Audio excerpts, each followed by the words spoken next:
Inside, a woman in white is caressing a jade norige. She looks at the ghost lying in front of her with a bitter expression. Elder Song, are you leaving now? The ghost laughs heartily. It seems it's finally time for this old man to go. It has been truly enjoyable. Elder, surely there must be another way. What other way? I've lived long enough. Unless a basket of pure ghostly energy from the Nether Ghost Realm's mainland falls from the sky, I'll be leaving soon. The old ghost holds the hand of the woman in white with a peaceful expression. When I'm gone, please take good care of my disciple. It's at that moment, Wu Wang, quote. The jade norige in the woman's hand begins to vibrate wildly, emitting a strange heat. Why is this happening? The heat emitted by the norige gradually intensifies. And then, suddenly, Kwang, quote. The woman in white and the old ghost hear a massive explosion reverberate throughout the entire world. Goo. After the explosion, the norige's temperature neither rises nor falls, remaining constant, and a vibration echoes throughout the entire world. The old ghost speaks in alarm. The celestial energy is shaking. Could it be? He gasps and continues. Some being from another world has entered the ancient force realm. Chapter 356, Ancient Force Realm.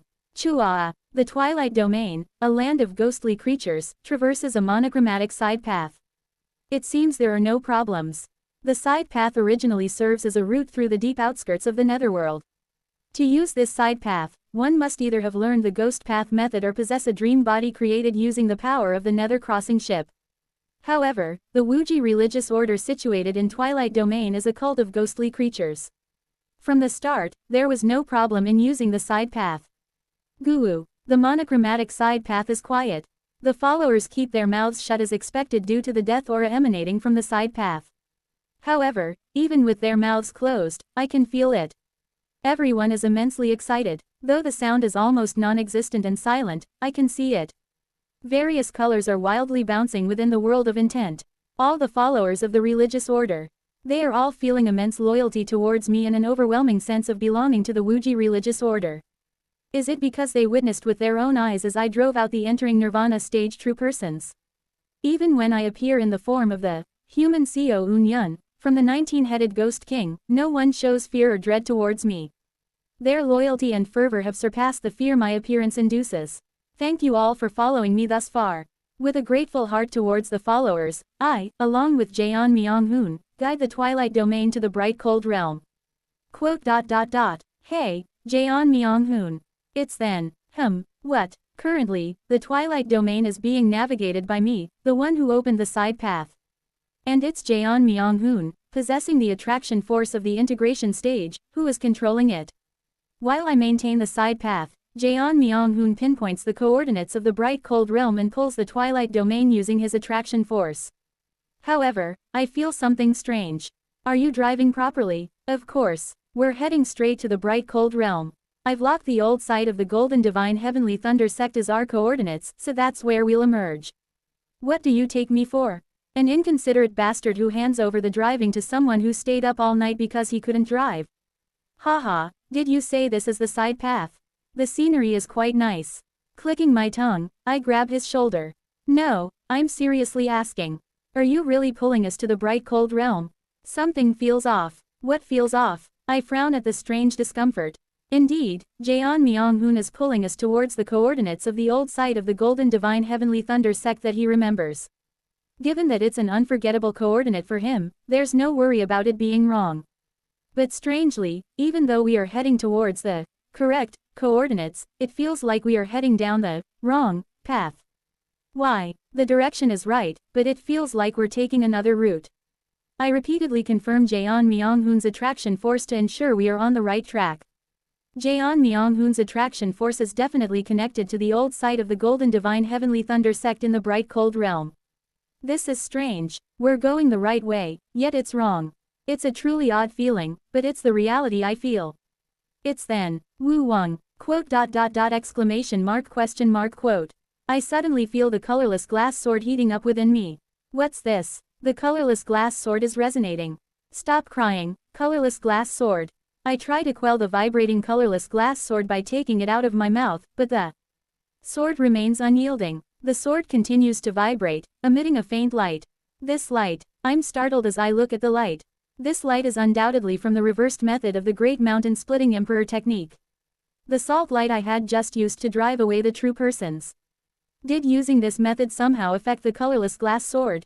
It's when I'm looking at the colorless glass sword emitting a grain-like white light. Wing. Quote. Exclamation mark quote.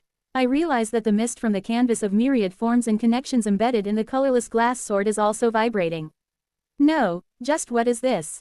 I'm flustered. Wait, Jaeon Myung-hoon, where are you driving? What? I'm driving just fine. Damn it, we're heading down a strange path. What are you talking about? Can't you see I'm heading to where the attraction force is fixed to? No, damn it. Jaeon Myung-hoon, as if going crazy, suddenly veers off the straight path and starts heading in a strange direction. I'm terrified, but Jaeon Myung-hoon looks at me with confused eyes.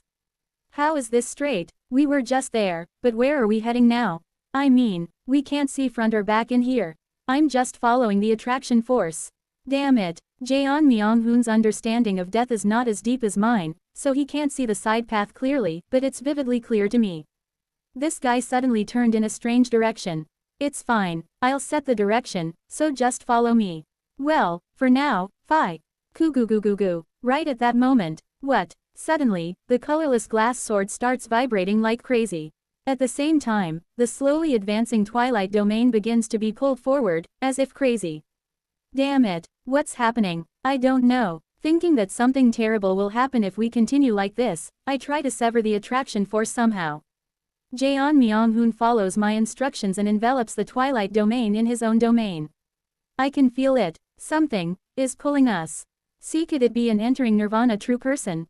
It's possible. One of the enraged true persons might have come to the side path to devour us. With a tense face, I draw upon the energy of the Great Mountain Splitting Emperor technique once more. Just then, single quote. Exclamation mark single quote. Up ahead, a dimensional barrier appears. If we continue like this, the twilight domain will crash into the dimensional barrier and shatter. Wo Wang. I cover the front of the twilight domain with the All Heaven's sword. Pierce through. In the next moment, Kwang, the force of the twilight domain, the sharpness of the All Heaven's sword, and the speed at which we are being rapidly pulled by the attraction force combines, creating an enormous bomb-like rumble that envelops the vicinity. The twilight domain is dragged straight into this suspicious dimension. Ancient Force Realm, Sacred Orchid Island, Waterflow Domain. Located in the middle of a vast ocean, Sacred Orchid Island is a thriving place. It's one of the trade cities where exchanges frequently take place with various other islands, and it's also rich in spirit veins, preventing major conflicts. Yukyo, a koi silk carp demon beast and resident of Sacred Orchid Island, wakes up inside her territory, the ascending ridge falls, shakes her body once, and then jumps into the waterfall, swimming up against the current to the sky. Goo. As soon as she ascends the waterfall, Yukyo transforms into a divine blue dragon. Although she hasn't actually become a member of the dragon race, she uses her unique divine power to transform similarly. Ah, what a pleasant day again. Shall I find a fool to scam joyfully today as? Well, though she is still at the early nascent soul stage, Yukyo flies to the harbor of Sacred Orchid Island with an unbothered expression. When she arrives at the harbor, she hears clicking tongues all around. That swindler's starting her activities again. Instead of diligently cultivating to become a real dragon, she's going around using her cheap transformation technique to scam people. Only the victims suffer. Tisk. Despite the murmurs all around her, Yukyo doesn't care. In her dragon form, she performs transformation. Her upper body remains a dragon, while her lower body turns human, resulting in a half transformation. However, this appearance exudes considerable dignity, making it look rather convincing from the outside. U0026 NBSP. While wandering around the harbor, she notices a newly arrived ship and heads towards it with a gleam in her eyes. Several demon beasts are unloading goods from the ship, and others, seemingly from another island, are looking around. Yukyo approaches one of the demon beasts who appears confused and is at the heavenly being stage. That demon beast, fully transformed into human form, seems to be nervously biting his lip as if it's his first time on Sacred Orchid Island. Haha. Hello, fellow cultivator. Is this your first time on Sacred Orchid Island? Ah, that's right, fellow cultivator. I came to attend the auction being held on Sacred Orchid Island. Ah, you mean the Sacred Orchid Trading Fair. The Sacred Orchid Trading Fair is in 5 days, but how about exploring Sacred Orchid Island until then? As a local, let me show you around. Oh, there's no need for a noble dragon to go through such trouble. Haha, it's nothing. I've always enjoyed making friends from outside the island. I'd appreciate it if you could give me the opportunity. Haha, if the noble dragon insists so much. The demon beast cultivator seems persuaded by Yukyo's dignified dragon face and starts following her. Yukyo quickly becomes friends with the heavenly being cultivator using her unique charm and eloquence. Is this really true? As expected of Yuk Nunam. To subdue a 4-axis stage monster with a single command. TL note. Nunam is basically Hung Nim but referring to an older woman. Ahem, that one wasn't much. The truly scary one was an integration stage demon king. The strike from the integration demon king was truly formidable. Surviving its ultimate move is what brought my cultivation down to this level. My goodness, to survive after an encounter with a demon king. As expected of Yuk Nunam. I respect you. Yukyo continues to boast incessantly while conversing with him, and at some point, she takes out a small piece of paper from her storage scroll. So, little brother, I've been planning on starting a business soon. If I start one under my name, it will be hugely profitable. So, little brother, could you lend me 10 ancient stones? I'll return them 100-fold. No way, really, if it's for you, Yuk Nunam, I can sell everything I have and give you 100 ancient stones. Oiet, even amongst close siblings, one should not casually trade money. If our friendship is strained, it would be heart-wrenching. Just 10 will do. Oiet is basically a sound of disapproval. Ah, as expected of a noble dragon race, Yuk Nunam. Yukyo pockets 10 shining stones handed to her by the seemingly touched demon beast cultivator. Ah, come to think of it, I left something behind at the other harbor. Please wait here for a moment, younger brother. I'll go fetch my belongings. Yes, Nunam. Yukyo disappears somewhere, leaving the demon beast cultivator waiting with an excited expression. However, Yukyo does not return. Question mark. That's strange. Why isn't Nunam coming back? It's then. Hey, young man, are you waiting for a noble-looking dragon race member? Yes, I am. Tisk tisk, you've been scammed. What? That bastard is notorious around here. She transforms into the dragon race to scam newcomers to Sacred Orchid Island. She's very elusive, making her hard to catch. Just think of it as bad luck. And no, what do you mean? Yuk Nunam was originally a Grand Perfection 4-axis stage cultivator, a quasi-demon king on the verge of reaching the integration stage. Why would she scam someone at the heavenly being stage like me?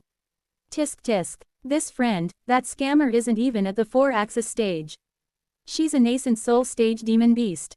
She can't even perform transformation properly and is just an early nascent soul cultivator.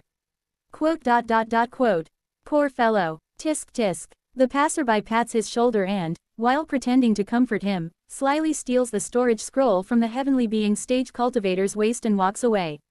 The demon beast cultivator stands there blankly. It's only much later that he realizes his storage scroll has been stolen, and he roars in rage. Hua, Kuring, Kurururung. Another harbor on Sacred Orchid Island. Yukyo watches from afar as the heavenly being stage cultivator roars in anger, causing a storm, and chuckles. Welcome to the island of thieves, kid. Walking around with such a dumb face, you were bound to get scammed by this elder. He. So, what should I buy with these ancient stones today? Yukyo laughs, staring at the 10 stones in her hand. The transformation technique she learned, the dragon form disguise method, has some side effects but allows her to transform almost perfectly into any dragon race member she has seen once. She has used this technique multiple times to scam people on Sacred Orchid Island and has succeeded once again today. While she is reveling in her success. Kurururung. The sky suddenly starts to darken. What's this? Is someone advancing? Yukyo looks up at the sky with a puzzled expression. The sky is darkening as storm clouds gather. No, this feels like. Seeing the heaven and earth spiritual energy fluctuating unstably, Yukyo breaks into a cold sweat. The heaven and earth spiritual energy is conveying a strong sense of foreboding. Isn't the yin energy becoming too strong? The balance of yin and yang is breaking, and the previously smooth-flowing heaven and earth spiritual energy is rapidly shifting towards yin. And then, Kwang, with an enormous explosion, the sky shatters like porcelain. What? She freezes in shock, and in the next moment, Kia, Kuya, Kiok, Overwhelming ghostly wails echo throughout the entire ocean as countless ghosts start emerging from the crack. Kurururung. Thunder rumbles as a monster with 6 arms crawls out of the fissure. Exclamation mark. The giant god emerges from the crack, howling in a strange language. Then, 6 shadows beneath the giant summons black lightning, forcibly widening the crack. The giant god hurls the black lightning into the crack like a hook and starts pulling something out from within. Kwang. The next moment, Kugugugugu, a massive chunk of land large enough to cover Sacred Orchid Island bursts out from the crack. U0026 NBSP. Oh, ooh, kia. A dreadful ghostly wail fills the surroundings. Yukyo looks up at the sky. On top of that massive chunk of land stands countless ominous buildings exuding dreadful yin energy, and between the buildings, grotesque cursed dolls kneel and pray towards the sky. What is that? While Yukyo's mind is blank. Do. All the residents of Sacred Orchid Island, sensing the crisis, transform into their true forms and start fleeing. Seeing them, Yukyo finally snaps back to reality. Right. Damn it, this isn't the time to be like this. I need to get off this island quickly. She turns pale, releasing her transformation and tries to flee, but her speed is slower than even the core formation cultivators. Damn it, I can't move fast because of the dragon form disguise method. The dragon form disguise method she learned allows her, a coy demon beast, to disguise herself as a noble member of the dragon race, but it has the drawback of reducing both her speed and physical strength. Of course, being a divine ability with such a cost, it allows her to imitate the aura of the dragon race almost perfectly. However, damn it, release. It takes a considerable amount of time to undo the dragon form disguise method. She has to sit still and concentrate for at least the time it takes to drink 1 cup of tea to release the disguise. Yukyo tries her best to undo the disguise while running away. But just then, Yukyo feels a prick on the back of her head and looks back, feeling like her breath will stop. Standing at the center of the demon ghosts, the 6-armed giant is staring directly at her. Chiok. The giant extends an arm towards her. At the same time, Yukyo feels a massive force pulling her in. Yukyo screams and struggles, but she fails to escape and is eventually caught by the giant's hand. Bring it here, I speak, sitting in front of the Wuji religious hall, gazing at the endlessly spread sea. Thud. Jaeon Myung-hoon, in his giant god form, drags a demon beast that appears to be of the dragon race before me. I have captured it, cult leader. I look down at the demon beast before me with cold eyes. The demon beast is shouting noisily in the language of the demon race, but the ghostly creatures of the nether ghost realm have their own language, so shouting in demon race language is useless. I speak to the demon beast in the demon race language. Calm down, I won't eat you. First, explain where we are. The creature trembles and speaks. This is Sacred Orchid Island in the waterflow domain, senior. Please, spare me. As you can see from my aura, I'm just a weak core formation cultivator. Water flow region, where is that? Is it in the stable realm or the chaos realm? Pardon, of course, it's in the stable realm. Since it's a place where demon beasts abound, it must be in the Earth Tribe territory. How far is the True Dragon Alliance from here? But the demon beast responds with confusion. True Dragon Alliance? What does senior mean by that? Where is that? I realize something is wrong from the demon beast's reaction. As expected, did Jaeon Myung-hoon mess up the driving? It seems we have not landed in the bright cold realm. What's the name of this world? We just crossed over from the nether ghost realm, so we don't know much. Explain it to us. At the mention of coming from the nether ghost realm, the demon beast begins to tremble and speak. This is the ancient force realm, my lord. But why have beings from the nether ghost realm come here? You insolent thing, how dare you question without the permission of the cult leader? Baek Rin, who recently joined as a guardian ghost king, shouts furiously from beside the demon beast. Although he can't speak the demon race language, he seems to understand from the tone that the creature was asking a question. The demon beast, seeing the shouting Baek Rin left only with white bones, looks like it's about to faint and starts gasping for breath. Hong Fan, standing next to me, translates the nether ghost realm language for the demon beast. It means to keep your mouth shut unless asked. The demon beasts tremble and closes its mouth. I sigh. Damn it, we've really landed in the ancient force realm.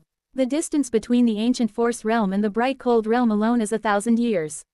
Of course, with Jaeon Myung-hoon having reached the integration stage, we can return much faster with his help.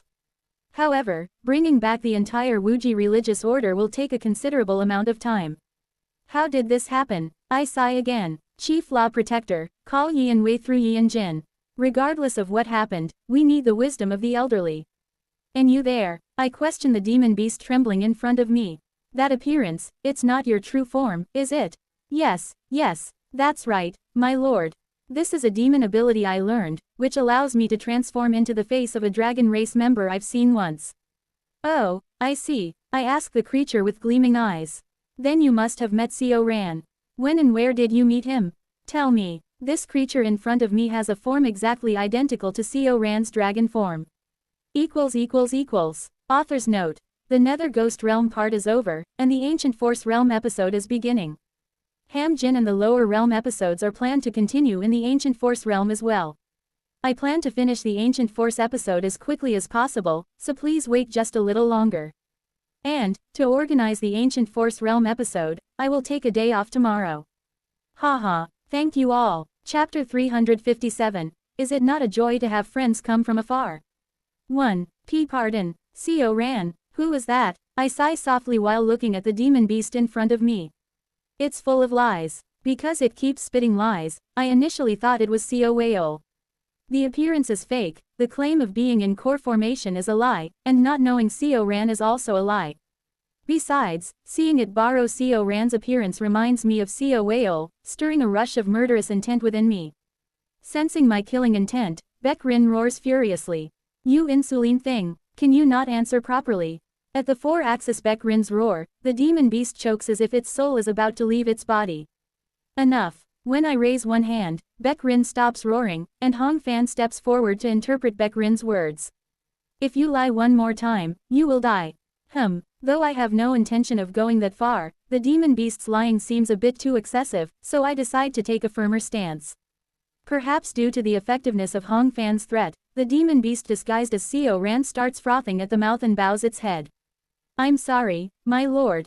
Please forgive me. It's done now.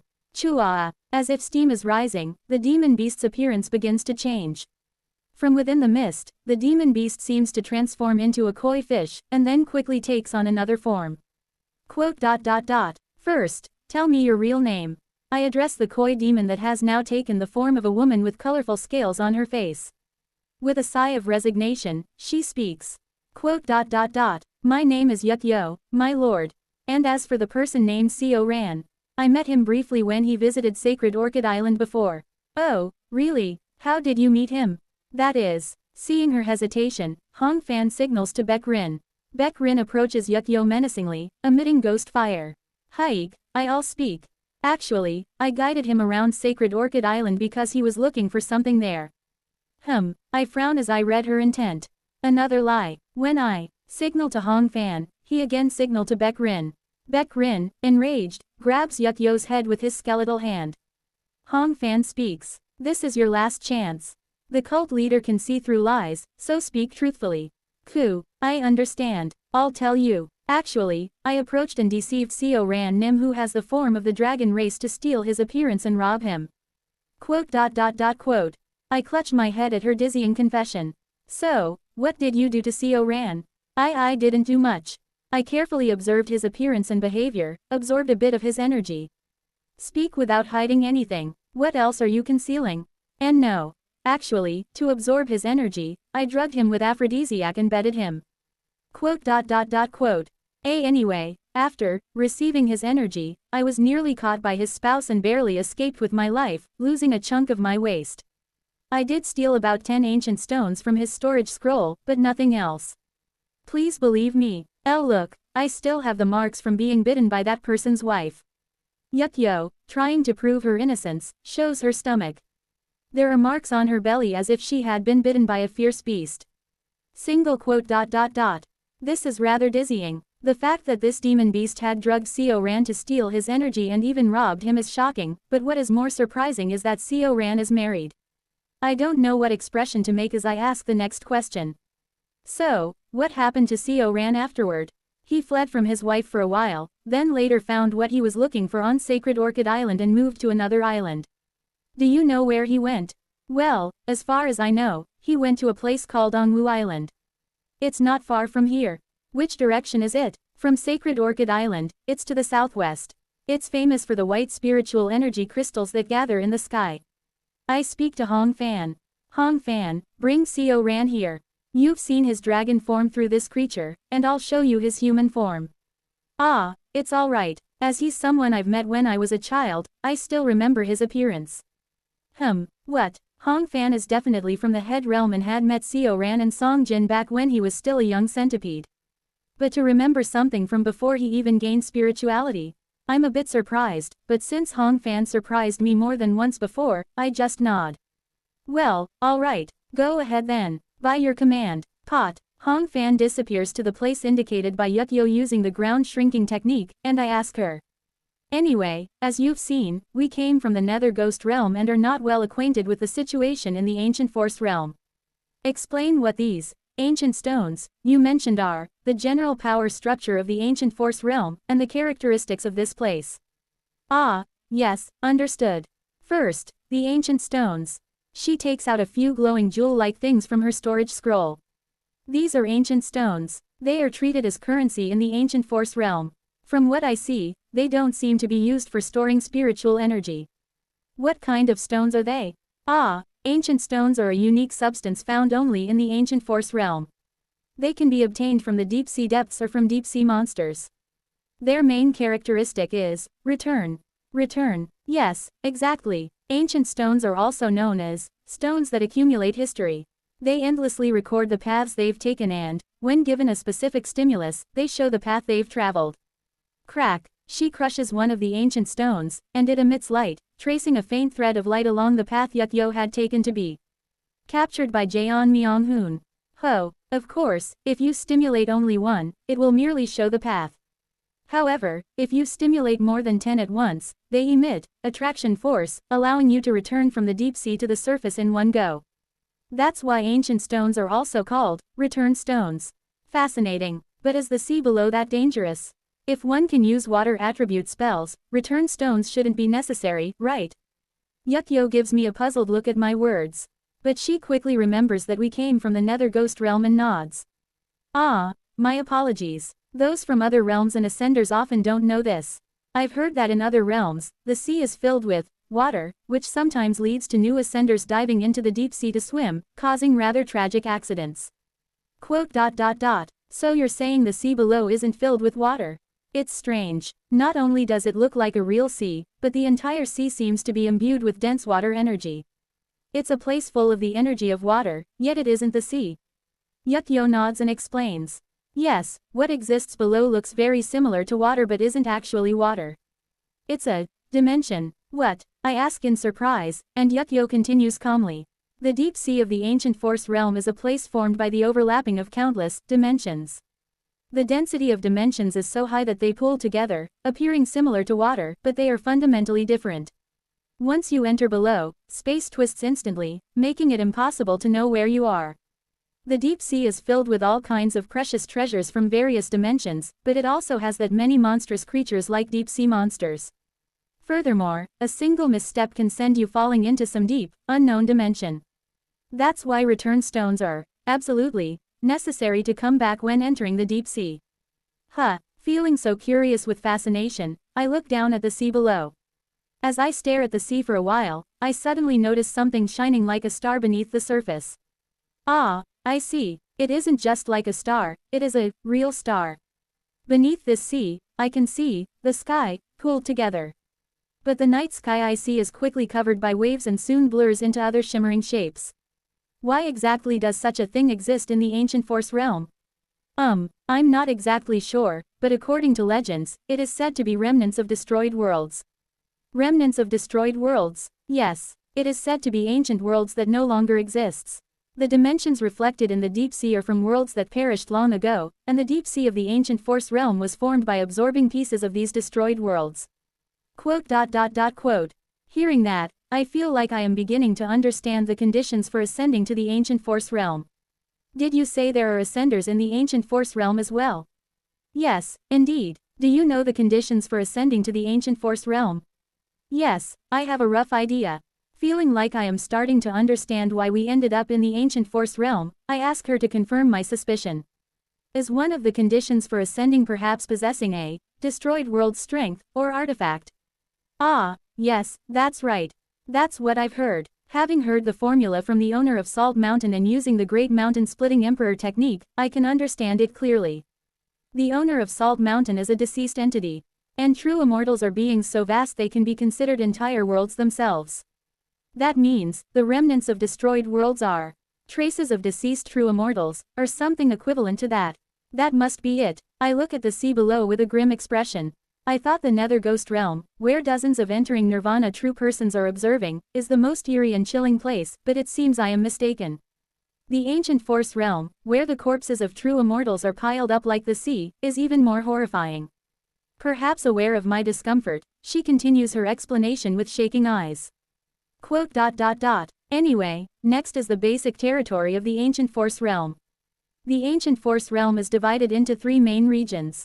First, there's the water flow region where we are currently located. For now, visitors from other worlds often make this mistake, but please, look up at the sky first. At her words, I look up at the sky. Unlike the Nether Ghost Realm, it's a blue sky. Although different from the Nether Ghost Realm and the True Devil Realm which lack suns, the Ancient Force Realm has something similar. It's the long ring surrounding the sky. But as I am gazing at the sky, I am startled. Celestial energy cannot be read. As I am taken aback, she explains. First of all, the skies of other worlds are said to be an endless void. I don't know what that feels like, but in the Ancient Force Realm, there is an official name for the sky. It is called the Dome Sky Chong Kang. And, the dome sky is not an empty void but another, deep sea. If you keep going up into the sky, you will reach the dome sky and fall into the deep sea. Quote. So you're saying, I immediately understand what she means. The sky and the ground are both seas. How can such a structure exist? It's simple. This world, as in the space we are breathing in, is a kind of air bubble in the water, right? That is exactly right. Indeed, this world is a kind of air bubble. An air bubble inside a vast sea. Inside it, the living creatures of the ancient force realm live their lives. To continue explaining about the water flow region, one of these, air bubbles, is called a sea domain. And, the ancient force realm is composed of countless such sea domains gathered together. The water flow region refers to the sea domains on the outskirts of the entire ancient force realm. She continues her explanation. And, as you move towards the center, the size of the sea domains, that is, the air bubbles, increases. Among them, the very center has the largest sea domain. Think of it as a very large air bubble in the center of smaller air bubbles. This large air bubble is called the Tao departure region. I pause because the name sounds familiar. Water flow, Tao departure. Then the next region must be. Is the next region called the Care region? No. Quote. There is no such region called the Care region, Anyway, the Tao departure region is the largest sea domain, and it has its own attraction force, pulling smaller sea domains towards it and preventing them from scattering into the deep sea. And the final region is the Xiaji worship region. Quote. The Xiaji worship region is a vast continent located at the center of the Tao departure region. In fact, the sea domains in the ancient force realm only have islands, so the Xiaji worship region is the only continent. Anyway, the Xiaji worship region is where the sacred master He Lin of the ancient force realm resides, overseeing the entire realm. If the Tao departure region is considered the capital, the Xiaji worship region is particularly revered as the land visited during important events such as the heavenly tribulation. Quote. I'm lost in thought. Although there's no Care region, the names water flow, Tao departure, and Xiaji worship are familiar. The storage scroll of Lofty Dragon True Person. Their storage scroll definitely has the water flow layer, Tao departure layer, Care layer, and the Xiaji worship layer. And in their storage scroll, the Care layer is essentially a middle zone created between the Tao departure layer and Xiaji worship layer, so the real floors are the water flow layer, Tao departure layer, and Xiaji worship layer. Indeed, when you think about it, the ancient force realm is related to health, and the lofty dragon, who's the successor of the Xiaji immortal beast, the owner of health. I signal to Yukio to continue her explanation. Yes, then I will explain about the forces within the ancient force realm. First of all, there are no significant factions in the ancient force realm. Only the Sea King Hall, Xie Wang Dian, governed by the sacred master He Lin, is the supreme power in the ancient Force realm. In the past, the esteemed ones of the ancient Force realm engaged in factional fights, causing several sea domains to be destroyed. Afterwards, the sacred master purged the esteemed ones and banned the formation of any major forces besides the Sea King Hall. As a result, there are no other major powers in the ancient Force realm apart from the Sea King Hall, only minor palaces that rule over a sea domain. Below the palaces, there are tens or hundreds of islands, each ruled by an island lord. They engage in minor power struggles among themselves, but there are no major conflicts. I see, so the sacred master does not interfere in minor disputes within the sea domains. That's correct, I can freely spread my teachings then. Of course, the reason the Wuji religious order thrived in the Nether Ghost realm is because it provided physical bodies, which will be meaningless to the creatures of the ancient Force realm. Hence, it might not be very effective. But still, it means I could retaliate if a ruler of a sea domain bothers me, so it doesn't matter. I ask Yukyo, by the way, I'm curious about something. What exactly are those islands below? If what's below is not water but a dimension, how can those islands float stably above it? Ah, those islands are made of clumped ancient stones. They contain ancient stone veins throughout, preventing them from sinking. Moreover, ancient stones have a characteristic of remembering their original position and exerting an attraction force towards it, keeping them fixed in place even if the dimension shakes. You said ancient stones are used as currency, right? If someone digs them all up, will those islands sink? That's correct. Therefore, mining ancient stone on islands is strictly prohibited. Anyone caught doing so is made into bait for deep-sea monsters by the island lords. When a deep-sea monster is attracted by the bait, it is hunted, and the ancient stones obtained from the monster are used to repay the amount mined by the bait. Only when 10 times the amount of ancient stone they mined are harvested are they released. However, most baits die before that, making it essentially a death sentence. I see, I nod. For the time being, let's float around this area. We'll hunt those deep-sea monsters and gather enough ancient stone to prevent the entire Twilight domain from sinking before landing. Understood. By your command. The surrounding guardian ghost kings respond loudly. I speak to Yukyo. Thank you for the explanation. Since you've provided useful information regardless of what happened, we'll treat you as an honored guest. Ah, no, I'm of no use, so just throw me nearby and I'll disappear on my own. Hehe, my apologies, but we need a local for a bit longer. Hey, Beck Rin, take her to the honored guest chamber. Yes, cult leader. Beck Rin responds loudly and drags Yukyo away, disappearing off somewhere. U0026 NBSP. Yukyo looks at me with a terrified face, but knowing Beck Rin's kind heart, I ignore her and look up at the sky. The celestial energy is unreadable. Interesting. A world without a sky. In such a world, it will be extremely difficult for the Heaven tribe to survive. Of course, as starlight is still visible from those dimensional fragments, the 7 stars ritual might still be possible. However, with celestial energy being unreadable, they will be overwhelmingly disadvantaged in information warfare. A world full of the Earth tribe. It's an interesting place. And right then, a familiar shadow flies from afar. A pitch-black demon centipede cleaves through the sky, heading this way. Kuwang, Hong Fan lands in front of me. I've returned, Master. You've done well, and I look at the 2 figures sitting on top of Hong Fan's head. It's been a while, friend. A half-human, half-dragon clad in black clothes. It's Co Ran, main base of the Bukhyang fleet. An old ghost who had been lying down just moments ago is now nervously biting his fingers and frantically pacing around the room. Damn it, my disciple is in the Weijiangxi domain, and now you tell me beings from another world have invaded the Weijiangxi domain. I don't know if it's a deep-sea monster or a vestige from the interdimensional void, but if the impact can be felt from the neighboring sea domains, it must be an incredibly formidable entity. My disciple must be kept safe. Do we have any remaining 1,000 Li eyes? Looking at the old ghost, a woman in white clutches a heated jade norige. She takes out a storage scroll and rummages through it. It seems we used up all the 1,000 Li eyes when we occupied this sea domain. There are none left. Didn't you say you were making some kind of tracking device before? Yes, but Elder Song asked why I am making such things when we have the 1,000 Li eyes and told me to not make them. The woman in white looks at the old ghost with a slightly pouting expression, and the old ghost, flustered, responds to her. I'm sorry. Everything has its use, so you really didn't develop it.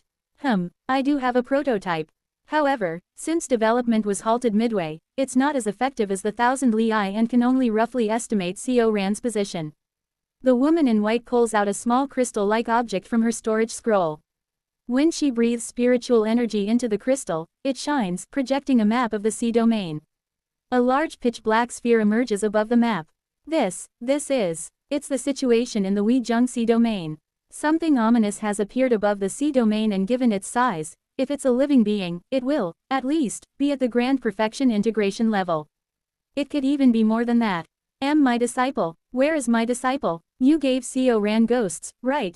Do you have any ghosts with similar energy to those you gave Co Ran? We need a specific energy to locate it. Here, this is a ghost paired with the one my disciple has. It's a bit old, but the old ghost takes out a rusty, worn-out bell from his pocket. The fundamental energy is definitely the same. Yes, that will be enough. The woman in white receives the bell from the ghost and holds it close to the map projected by the crystal. The map reacts, creating a single red dot. The old ghost's eyes widen. The red dot on the map is located at the center of the large black sphere projected on the map. He clutches his head and screams. Immediately. Deploy the Bukhyang fleet immediately. We must head to the Weijing C domain. My disciple is inside the belly of that otherworldly evil being. Chapter 358. Is it not a joy to have friends come from afar? 2. Thud. Co Ran leaps down from above Hong Fan's head. His face is a mixture of joy and astonishment. No, senior. What is this? Are you really the same senior from 300 years ago? Haha, yes. Some minor things have been added, but there hasn't been much change, has there? Well, let's just say so. Haha, it's truly astonishing, senior. The last time I saw you, you were at the nascent soul stage, but now you're already in the late 4-axis stage. Indeed, senior is a genius like no other. Haha, Co Ran burst into admiration as if assessing my cultivation. Well, considering that I appear to have progressed from the nascent soul stage to the late 4-axis stage in 300 years, it's indeed an enormous growth. Of course, there were far more events involved in my cultivation progress than it appears on the surface. Well, let's leave it at that. Anyway, it's been a while since we met. Let's go inside and talk instead of standing outside. I stand up and intend to guide Co Ran inside the Wuji religious hall. Oh, I almost forgot, there's one more person. I look at another figure who has returned with Hong Fan. It's a beautiful fox-eared woman dressed in a pure white robe with long white hair flowing down. Is she your wife? As soon as I see her, I can recognize who she is. It's been a really long time for her as well.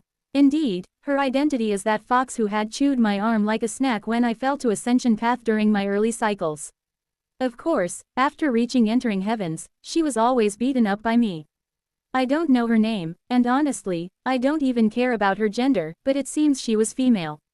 She descends from Hong Fan's head, gracefully holding the bottom of her robe, and bows to me. Hello, senior. It has been a long time. I am Shihu, the beloved of older brother Co, and my art name, Hao, is Gi Chi. TLN, older brother, is Gaga in the Raws. It's basically what a younger woman would use to address her older beloved. Gi means the board game Go, and Kim Young-hoon used to call the fox Baduk, which is the board game Go in Korean. Editor. Also, amusingly, her name, Shihu, literally means, start beginning fox. Ho, impressive, I exclaim, gauging the cultivation level of the fox, now named Shiho. Grand perfection heavenly being, she might step into the 4-axis stage soon. Thinking about it, she's the fox who reached the core formation stage by merely absorbing heaven and earth's spiritual energy on ascension path. It seems her inherent talent is truly extraordinary. Co Ran is now on the verge of crossing from the grand perfection nascent soul stage to the heavenly being stage. He must be under her thumb a lot. Regardless of what happened with Co Ran and the fox. Though there were some unfortunate incidents in the past, looking back now, they are both those I consider good friends. You come in too. Since it's been a while since we've met, let's hear how you've been. Haha, tell me how you two got married. Thank you for your consideration, senior. Hoo, but this girl has yet to marry older brother Co. We are just getting to know each other. Shiho blushes and seems shy, and I laugh heartily. They seem to be in the early stages of their relationship, still embarrassed around each other. Sorry about that. You two look so much like a newlywed couple that I didn't realize. However, during the conversation, I'm startled as I notice Seo Ran's face growing increasingly pale. What's this? His intent is filled with terror, shock, and confusion. And right then, Shiho suddenly sniffs the air. In the next moment, her face contorts like a malicious evil spirit. Senior, please pardon my rudeness, but did a koi with a changing face sneak into your territory? Ah, you mean Yukyo? I found it interesting since she had Seo Ran's face, so I brought her over. I used her to gather information about the ancient force realm, and now she's temporarily kept in the guest chambers of that building. Quote. I see, she still has older brother Seo's face. That mongrel dares. Crack. Shiho grinds her teeth and, exuding killing intent, flips in the air. Chuarururu. In an instant, Shiho transforms into a fox with 5 tails and rushes towards the building I pointed at. She grew 2 more tails. I watch in fascination and, at the same time, speak to Hong Fan since Yukyo is still my guest. Go and calm her down a bit. Yes. Pot. Hong Fan transforms into his human form, quickly splitting the space and heading to the guest room. I pat Seo Ran's shoulder and guide him inside the Wuji religious hall. Haha, come to think of it, you didn't look very happy when I mentioned your marriage earlier. What's the matter? You seem to be quite under her thumb. As I say this, Seo Ran looks around. A loud commotion is unfolding from inside the building Shiho has rushed into. Seo Ran, having entered the Wuji religious hall, is now inside the hall's protective barrier. Does this barrier have soundproofing as well? Yes, it does have a soundproofing function. Wing. When I snap my fingers, the formation activates, blocking the sound from inside and outside. Do you have something you want to say? I ask curiously, and Seo Ran, pale-faced, grabs my arm as if clinging for his life. Senior, please save me, I can't live like this. My master, who is of lower cultivation than that fox demon and is very open-minded, doesn't seem to understand me. Even when I asked Lady Buck to intervene, she only told me to have a beautiful love, which isn't helpful at all. I absolutely can't endure this. Even though it's said that different species of the Earth tribe can have children after the transformation stage, I really think this too much.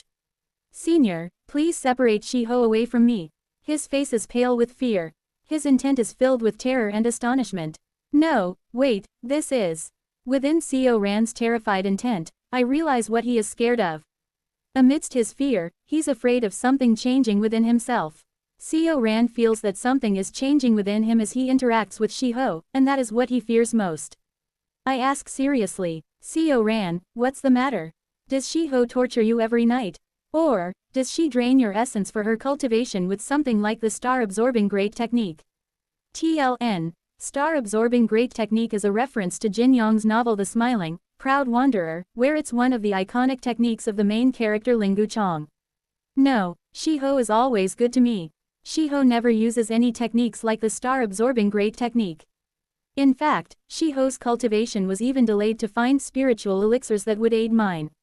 As a companion, Shiho is ideal. Then what's the problem? I heard from the koi demon who deceived you that the koi demon drugged you and did something. Perhaps, did Shiho get extremely jealous thinking you cheated because of that? Yes, that's part of it.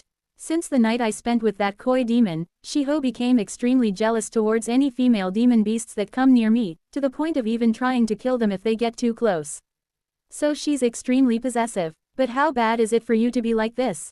No, the reason I'm acting this way is not because of possessiveness. Although Shiho is very jealous, most fox demon beasts are said to be highly jealous when they fall in love, so it's a racial trait that I can understand.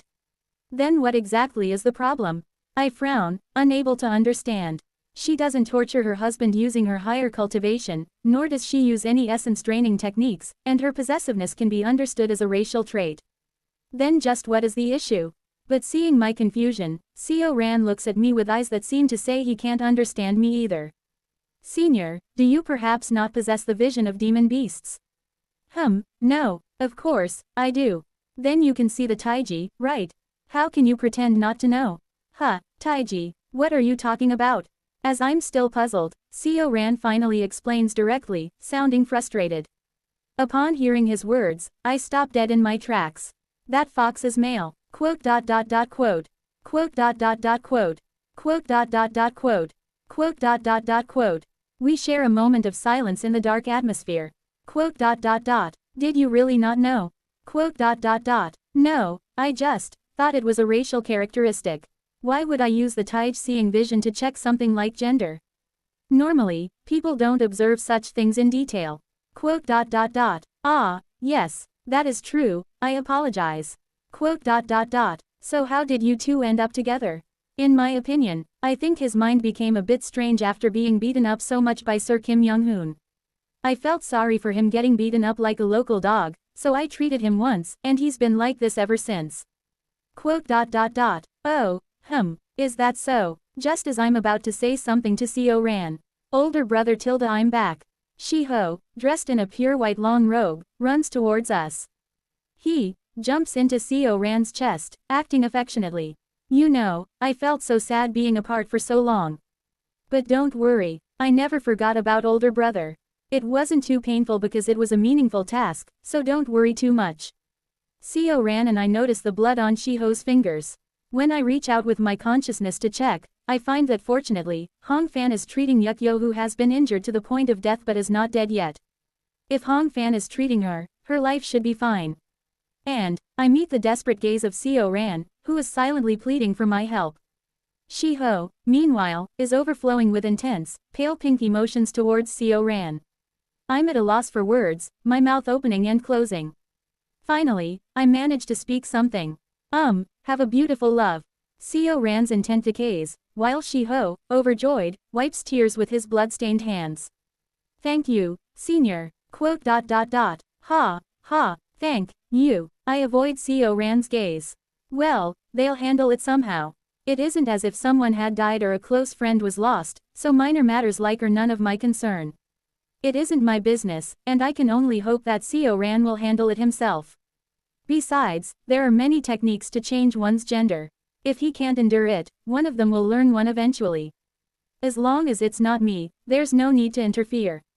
Unless it's something as serious as selling Seo Ran's flesh as chi-building pills every night, I decide not to meddle in the affairs of these lovers and I sit them down in the guest room to ask about what has happened. Seo Ran seems extremely uncomfortable regarding their relationship, so I mainly ask about Song Jin and Kim Young-hoon. As well as her matters in the ancient force realm. There really have been many events.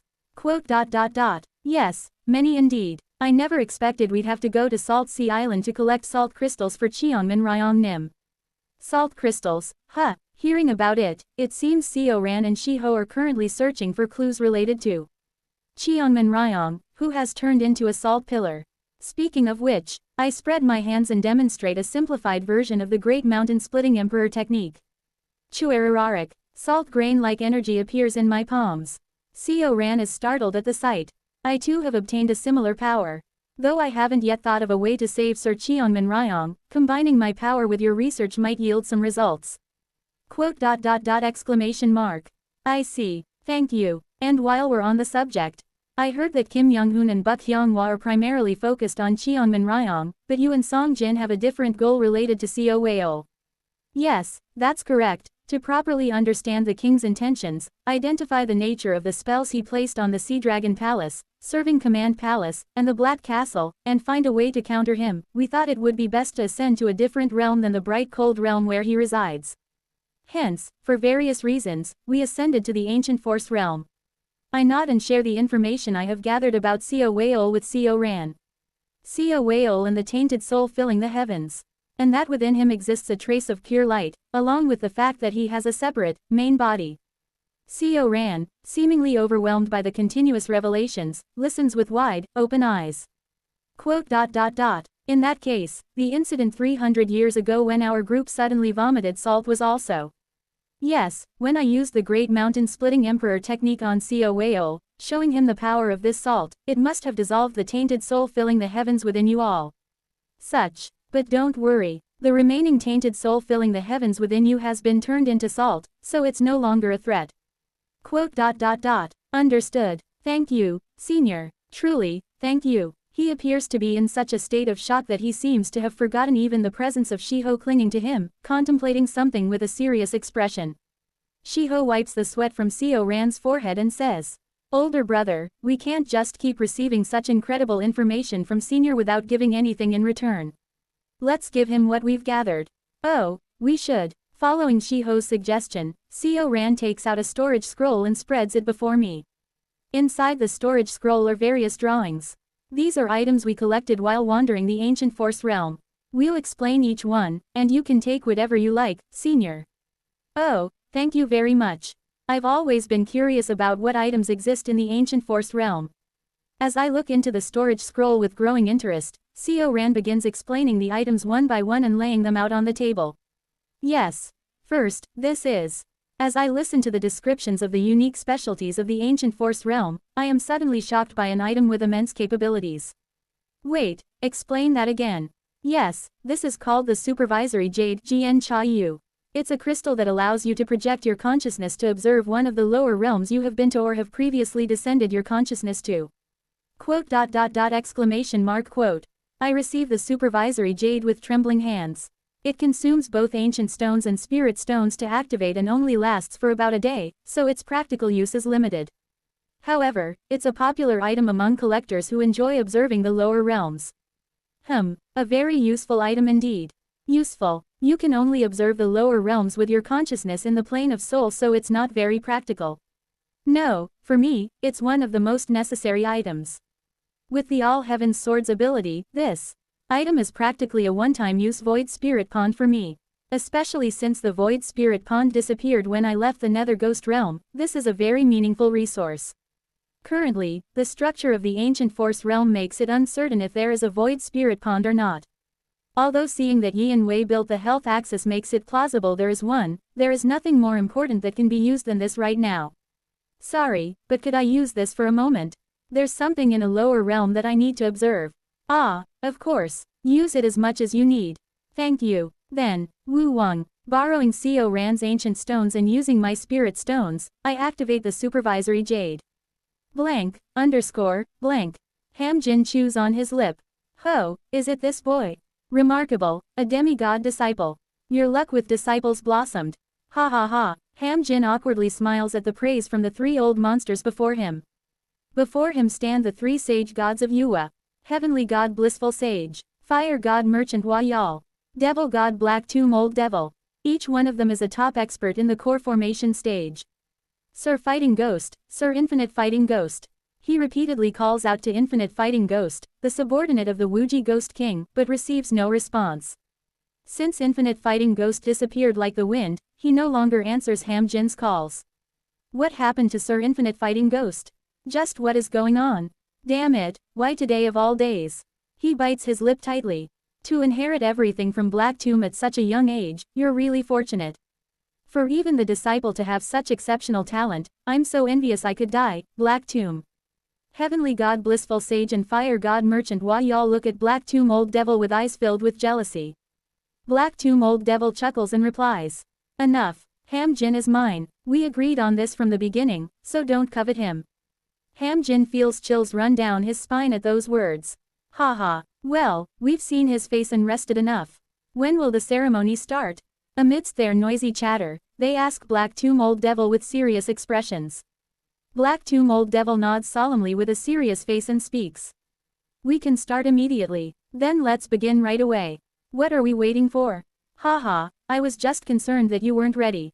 Let's go. At those words, the Heavenly God and Fire God stand up, and Black Tomb Old Devil signals Ham Jin from behind with a look.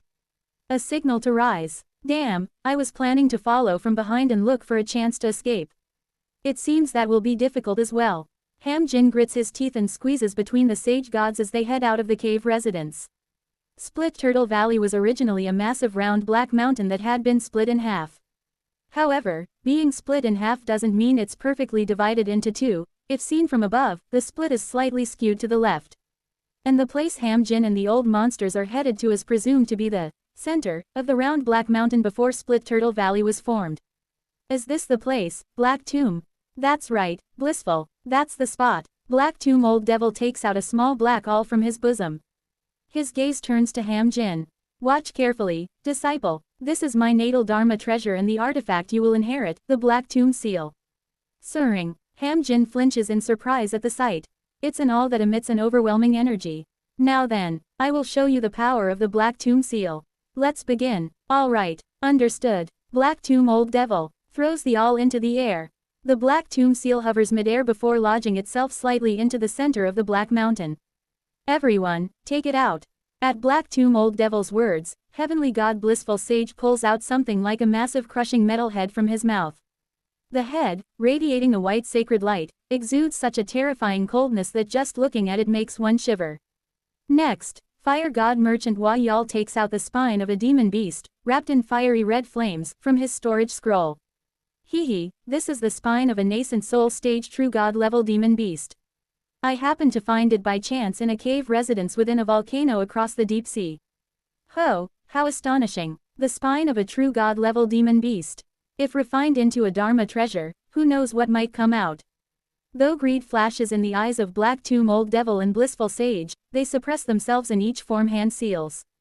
Wu Wang. Simultaneously, the crushing metal head held by Blissful Sage and the demon beast spine held by Merchant Wayal fuse in midair. A hammer. The spine became the handle, and the crushing metal head becomes the head of the hammer. Black Tomb Old Devil confidently reaches out for the hammer they have created. At that moment, Blissful Sage and Merchant Wayal glare at Black Tomb Old Devil and speak. Wait, before you use it, we need to place a restriction on you. If you use this Dharma treasure, you'll be wielding both the true god level Dharma treasure Black Tomb Seal and this supreme true god level Dharma treasure. If you decide to kill us, we'll have no way to defend ourselves. Though Black Tomb Old Devil's expression shows his displeasure, he spreads his arms and relaxes. HMPH, so distrustful.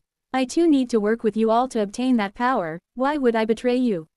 You never know. Now, stop talking and accept the restriction quietly. You would do the same in our position.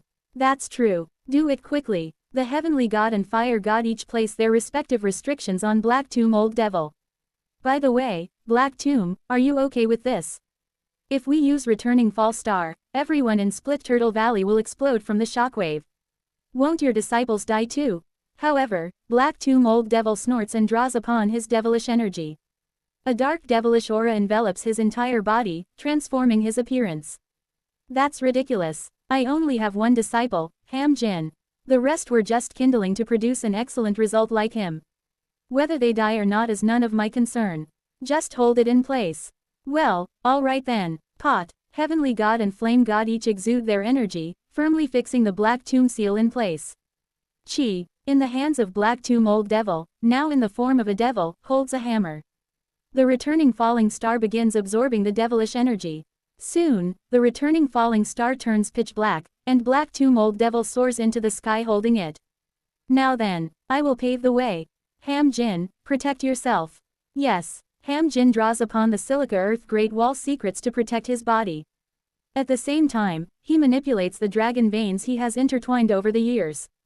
I can't let my fellow disciples die. Following Ham Jin's will, the dragon veins of Split Turtle Valley move, wrapping around his fellow disciples. Here I go. Coo-goo-goo-goo-goo. Black Tomb Old Devil descends from the sky. Ham Jin tightly shuts his eyes. The moment is near. According to Black Tomb Old Devil's journal that he had secretly read, Black Tomb Old Devil intends to seize Ham Jin's body at this spot. Is it really the end now? And then, Black Tomb Old Devil's spell activates. Flash. His body burns with devilish fire, shining brilliantly, and the returning falling star begins to glow with starlight. Offering Sparrow Seal Feng Ke Yin release Kai. Kua. Black Tomb's entire body explodes, engraving a massive formation in the air. Receiving the power of the formation, the devilish fire-formed body of Black Tomb swells significantly. Black Tomb then swings the returning falling star downward. What? Wait, Black Tomb, you bastard, you're betraying us after all. The returning falling star, which was originally supposed to strike the Black Tomb Seal, grows massively just before impact, encompassing both the Heavenly God and the Fire God who are holding the Black Tomb Seal in place with their energy. Kwang! A tremendous explosion echoes. A terrifying shockwave spreads throughout Split Turtle Valley, and Ham Jin feels all the defensive spells he had cast being torn apart, his entire body racked with searing pain. Splurt! He spits out blood as he is flung far from the spot where the returning falling star has struck. This is ridiculous, even for someone in the Chi building stage like me, this impact is overwhelming. If I hadn't protected my comrades with the dragon vein, they would all be dead. With the power of Silica Earth Great Wall secrets, Ham Jin originally should have been unscathed. However, he had dispersed his strength to save his peers by providing them with protective Gang Chi. As a result, his entire body ended up being torn apart. Qi. Fortunately, the regenerative abilities of someone in the Qi building stage allows Ham Jin to quickly heal as he stares into the dust cloud. Ha! The sight before him is impressive. A massive cylindrical pit with a diameter of about 1 jong continuously extends downward. And, Black Tomb, you dog-like bastard. Krrrk, kahahaha. The two sage gods appear battered and bruised. They seem to have used some life-saving spells to survive. Although their bodies are in tatters, they are still intact. And between them, a small golden core, covered in black devilish fire floats in midair, bound by numerous golden chains. Ham Jin almost screams with joy at the sight. The black ghost old monster. The old monster Yonggok, who had tried to seize his body, now has his soul and golden core captured by the two sage gods. Heavenly God blissful sage sneers. You foolish Black Tomb. Did you really think we wouldn't anticipate you betraying us at the last moment and trying to take over your disciple's body to kill us completely? The golden chains aren't just simple restraints. They are designed specifically to prevent body possession techniques. Haha, this is what happens when you stupidly indulge in greed. Your devilish fire is useful, so I'll refine your golden core and soul well for my use, Black Tomb. The two sage gods laugh at Black Tomb old monster before turning their gazes to Ham Jin. Well, we've cleared the path and captured Black Tomb, so now, let's get rid of the witness. Chill. Ham Jin feels a shiver down his spine. The two sage gods are targeting him. Apologies for this, disciple of Black Tomb. May you live a better life in your next one. The attack of Heavenly God blissful sage, radiating the light of vanquishing evil and upholding righteousness. The fiery attack of Merchant Wayal, casting fire attribute spells, shoot towards Ham Jin. No matter how injured and tattered their bodies are, they are in the core formation stage, while Ham Jin is only at the early Qi building stage. Under normal circumstances, their combined attacks would have exploded Ham Jin instantly. Kwang. However, Ham Jin envelops his entire body in a green light and blocks the attacks of the two sage gods. What? No, how is that possible? Sweating profusely, Ham Jin activates the Silica Earth Great Wall secrets. Simultaneously, he feels a surge of power throughout his body and stomps his foot. Kwang. His foot strikes Split Turtle Valley. A memory of learning the Silica Earth Great Wall secrets from Infinite Fighting Ghost flashes through Ham Jin's mind. This Silica Earth Great Wall secrets is a method with clear strengths and weaknesses. It requires an understanding of the dragon vein and is difficult to master. However, if you succeed and connect the dragon vein with your spiritual vein, you can exert immense power within the area of the dragon vein you control. Kugugugugu. Enveloped in green light, Ham Jin looks like a ghost king with green will-o'-the-wisp burning all over his body. The dragon vein you control is essentially your formation diagram. Of course, if you go outside the area dominated by the dragon vein, this method has the drawback of making you weaker than those of the same realm. The Black Tomb Old Devil is dead, and the sage gods are in tatters from the Black Tomb Old Devil's betrayal. However, if you control the dragon vein of Split Turtle Valley, you can wield power surpassing the grand perfection Qi building stage within the valley. True freedom is right before my eyes. Quirururururu. The will-o'-the-wisps emanating from Ham Jin's body spreads in the four directions, fully activating the dragon vein within Split Turtle Valley.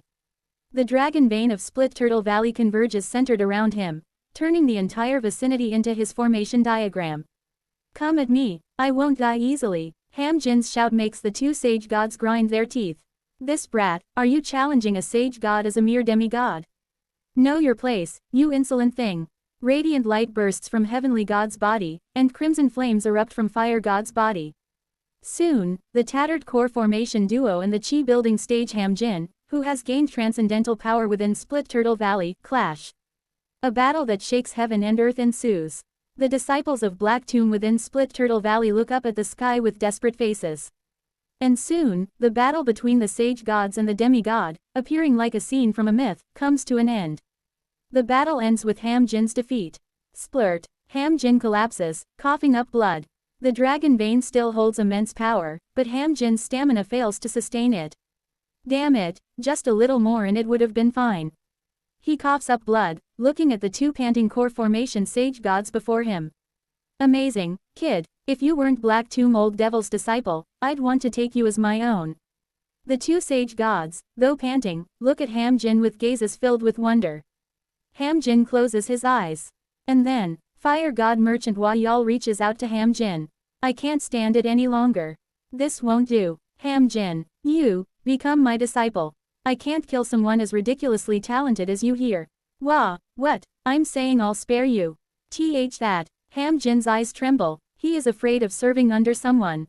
But the connection with the Wuji Ghost King is severed, and his master who seek to steal his body, Black Tomb, is dead. As a result, there's nothing more to fear. That look in his eyes, it's genuine. Maybe Fire God Merchant Wayal is really. And as Ham Jin reaches out his hand towards Wayal with a dazed look in his eyes. Splat! From behind Merchant Wayal, a black devilish fire bursts forth, and a dark hand emerges from around his heart. Ah, cuckoo, that won't do. Ham Jin is my disciple. The voice of Black Tomb Old Devil echoes. U0026 NBSP. Fire God Merchant Wayal turns around, bleeding, with an expression of disbelief. There stands Black Tomb Old Devil, in the form of a ghost king with his body made of black devilish fire. Sorry, but I once obtained a devilish art left by a nascent soul true god. Even if I lose my physical body, I can resurrect as a demon ghost. Well, if you had thoroughly examined my soul after capturing it and added more restraints, I wouldn't have been able to obtain a demon ghost body, but my disciples' efforts bought me time. Just like this. Kurg, Black Tomb, you bastard. Warurururu. Purple devilish fire envelops Fire God Merchant Wayal's entire body. When the devilish fire subsides, Ham Jin opens his eyes wide. The eyes of Fire God Merchant Wayal have changed. Heavenly God Blissful Sage grits his teeth, realizing something. You, this bastard, you never intended to take over your disciple's body from the beginning. Were you aiming for our bodies all along? If one is going to backstab, one needs to plan 3 steps ahead. Kukik. Now then, farewell, Heavenly God Blissful Sage. Black Tomb Old Devil, now possessing Fire God's body, reaches his hand out towards Heavenly God. Warurururu. Heavenly God Blissful Sage, having nearly exhausted his spiritual power, fails to resist and is incinerated by the devilish fire emanating from the hand. The gaze of the devil who has killed the 2 sage gods, Black Tomb Old Devil, turns to Ham Jin. Wu Wang. His voice returns to a more human tone. How astonishing, my disciple. I didn't expect you to hide such power. Though I knew you had something, I didn't have high expectations. But not only did you bring time against 2 sage gods, you also exhausted their spiritual power. Thud. Black Tomb turns around and picks up the returning falling star he used earlier. Then, with his other hand, he lifts the Black Tomb seal, his natal Dharma treasure. If it weren't for your help, I would have had to exhaust the innate energy of both the falling returning star and the Black Tomb seal to backstab them. Thanks to you, the treasures remain intact. Haha, I am very satisfied. Seeing Black Tomb's satisfied expression as he gazes upon the hammer, Ham Jin grinds his teeth. What do you plan to do with me? Black Tomb looks at him. What do you mean? You are still my disciple. Lies. Ham Jin grits his teeth. The heaven and earth spiritual energy warns him of impending doom. He still plans to take over my body. I must not let my guard down. Whether aware of Ham Jin's worries or not, Black Tomb beckons to him. Come with me, my disciple. Ham Jin wants to refuse, but he can't escape. He has no choice but to reluctantly drag his exhausted body and follow Black Tomb. Black Tomb and Ham Jin descend together to the bottom of the pit that the 3 sage gods had dug together.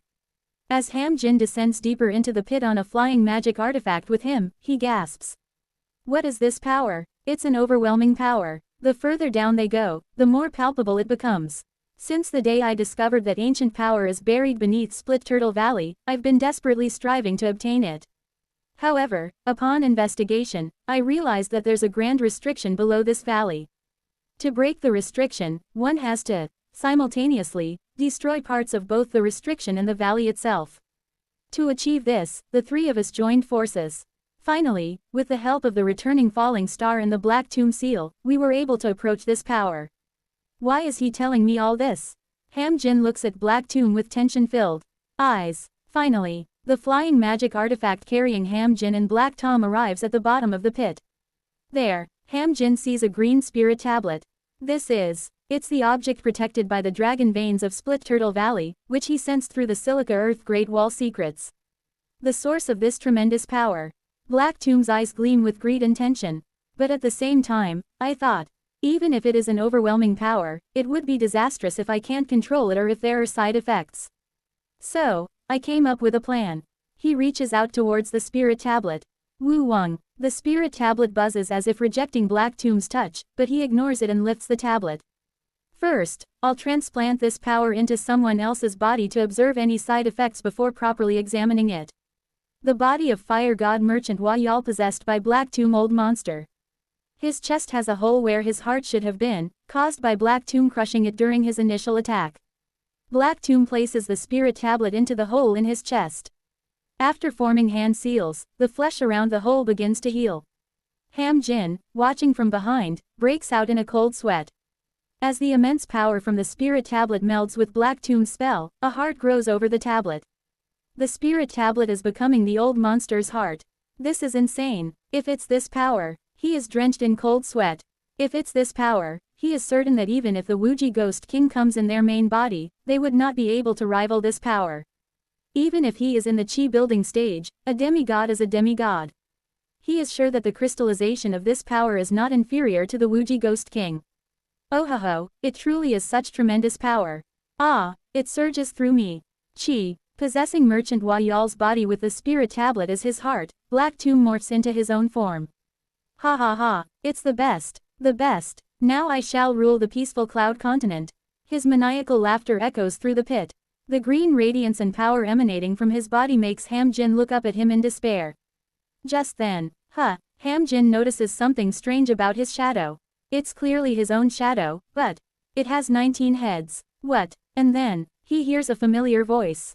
Formation, activate. In the next moment, Goo. The formation that Ham Jin has laid out entwining the dragon veins in Split Turtle Valley activates. Author's note. Though fights with minor characters are the most fun, it would be troublesome if the main story gets delayed, so I crammed everything into one chapter.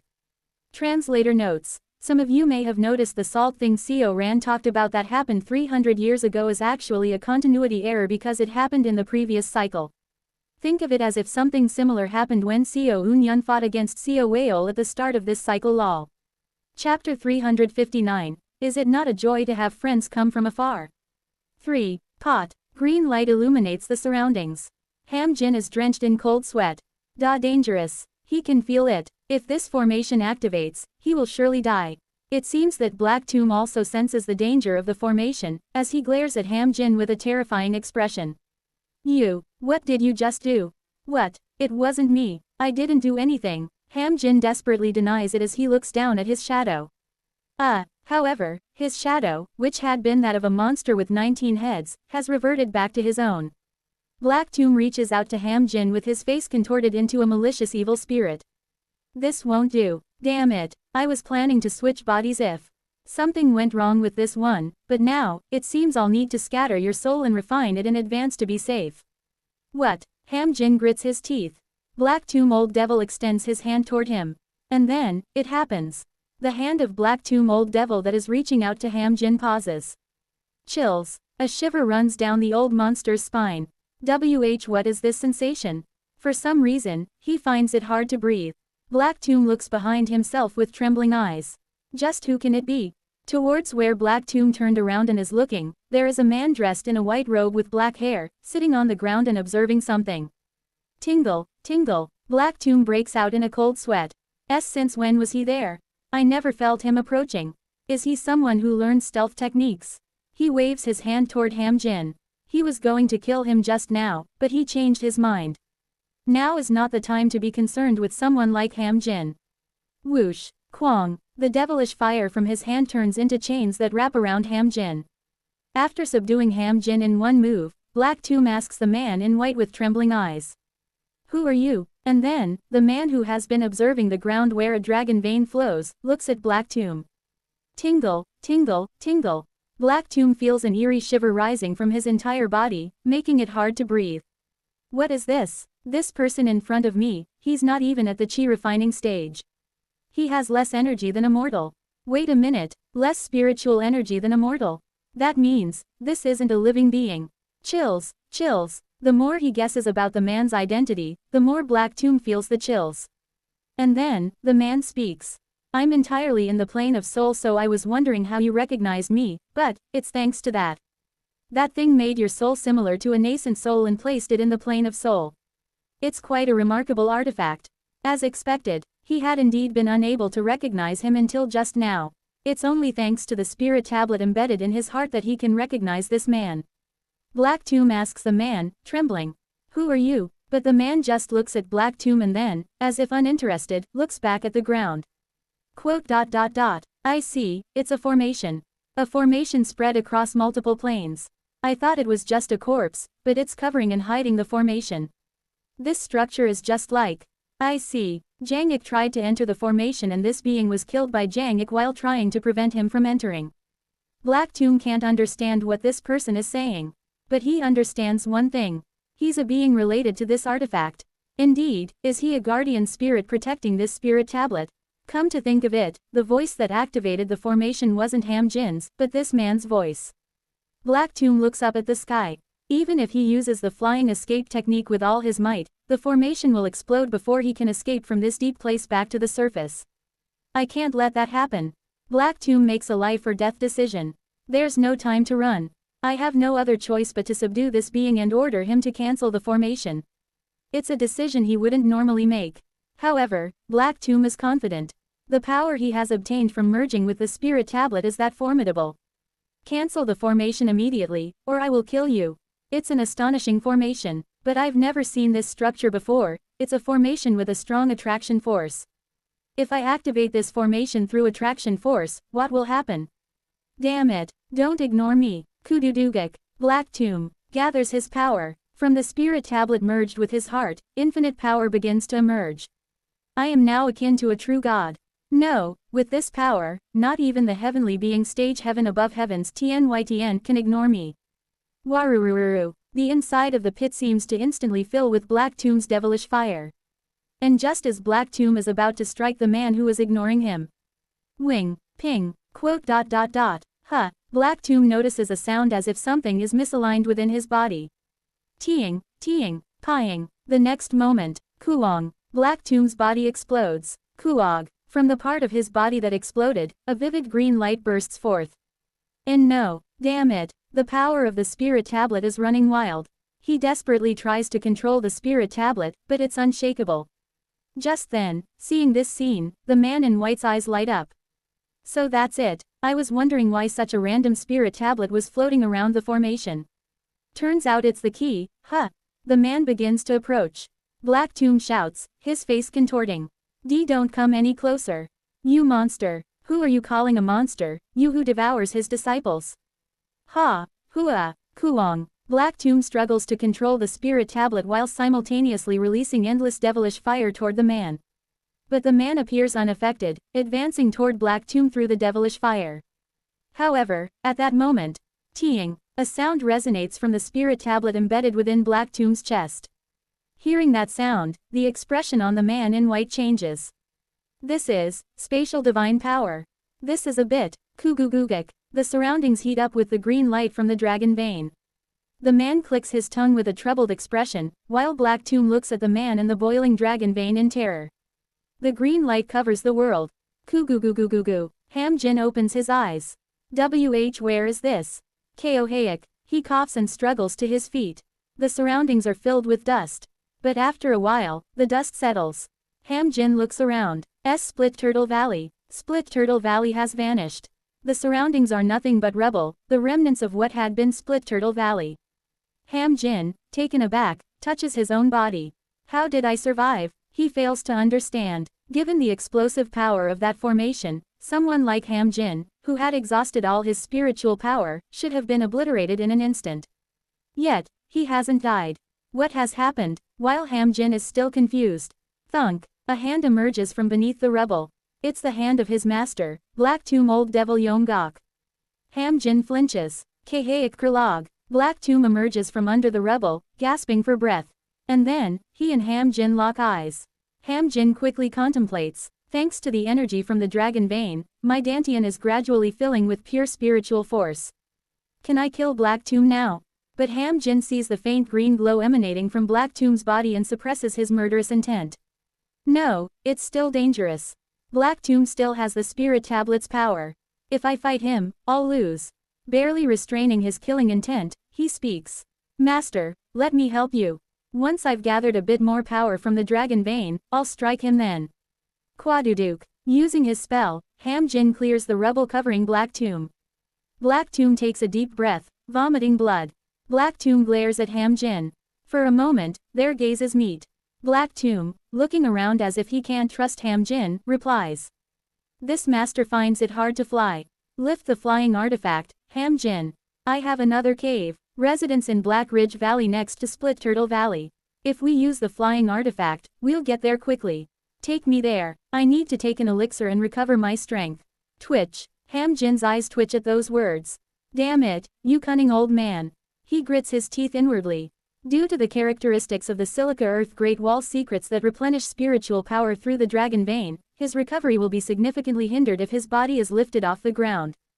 Black Tomb, with a sly expression, asks Ham Jin. What's the matter, disciple? Are you saying you won't move the flying artifact for this old, injured master? Waruk, Warurk. The green glow around Black Tomb begins to transform into devilish fire according to his will. Gritting his teeth, Ham Jin pulls out a flying artifact from his storage scroll. All the flying artifacts he possesses are slow. They were given by Black Tomb, fearing Ham Jin might try to escape. However, Ham Jin inwardly smiles. Maybe. Understood, master. But my current spiritual power isn't enough to operate the flying artifact properly. Please infuse it with your spiritual power to make it work. He speaks with the intention of depleting Black Tomb's power as much as possible, but Black Tomb, drawing more devilish fire, grabs Ham Jin's shoulder. Ham Jin, didn't I tell you? Activate the flying magic artifact. Chiak. The heat from the devilish fire sears Ham Jin's skin. He swallows hard. Understood. Wo Wang. Ham Jin and Black Tomb board onto a carpet-shaped flying magic artifact. As Ham Jin infuses it with his spiritual power, the flying magic artifact slowly rises into the air, moving in the direction Black Tomb points to.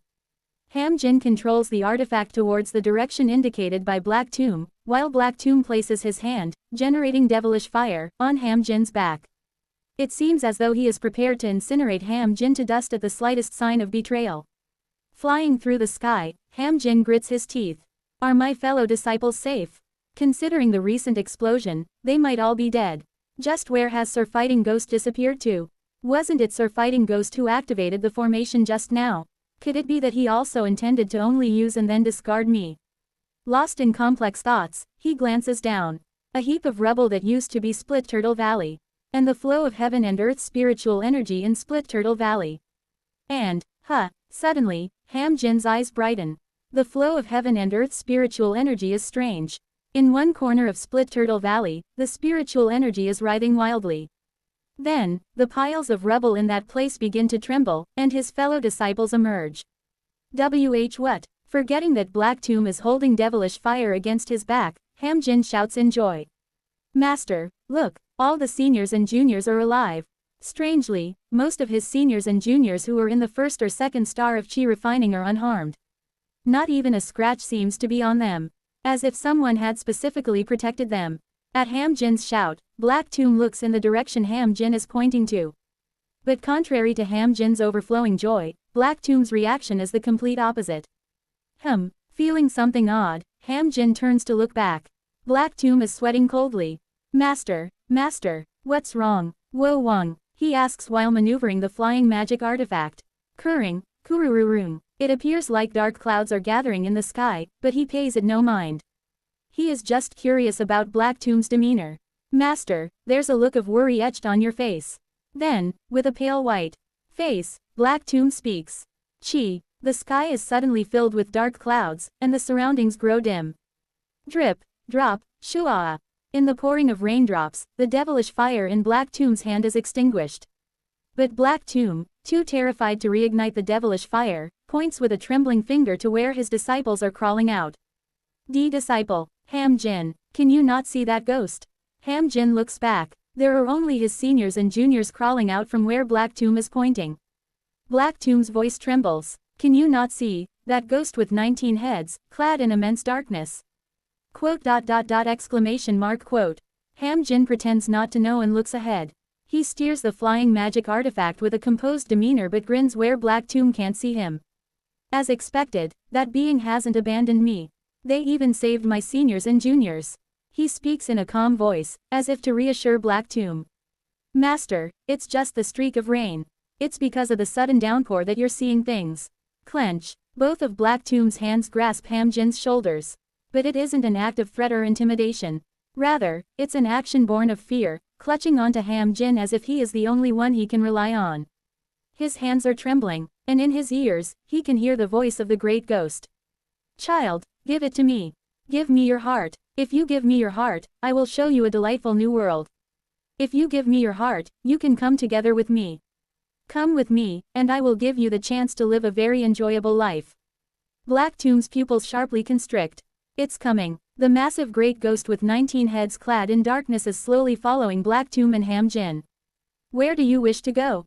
There's a place where the most beautiful eyes are embedded in the sky. There's also a pretty doll's dress waiting for you. I can send you to a place that's perfectly suited for your cultivation method. Black Tomb, panicking, clings to Ham Jin. Disciple, disciple, can you not hear it? Can you not hear the great ghost whispering to me? He is trembling in fear. He can feel it. This ghost is not a true god or a being like the heaven above heavens. It's an even higher existence.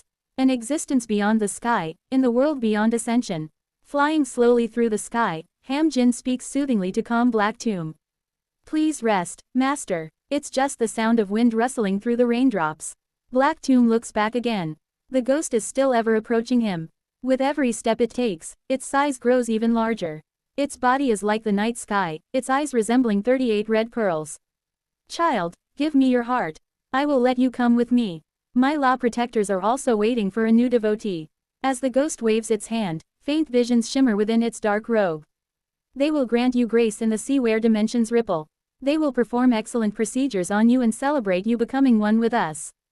Inside his black robe is a red monster with 6 arms. A giant with a body of starlight. A centipede curled up in the pitch-black darkness.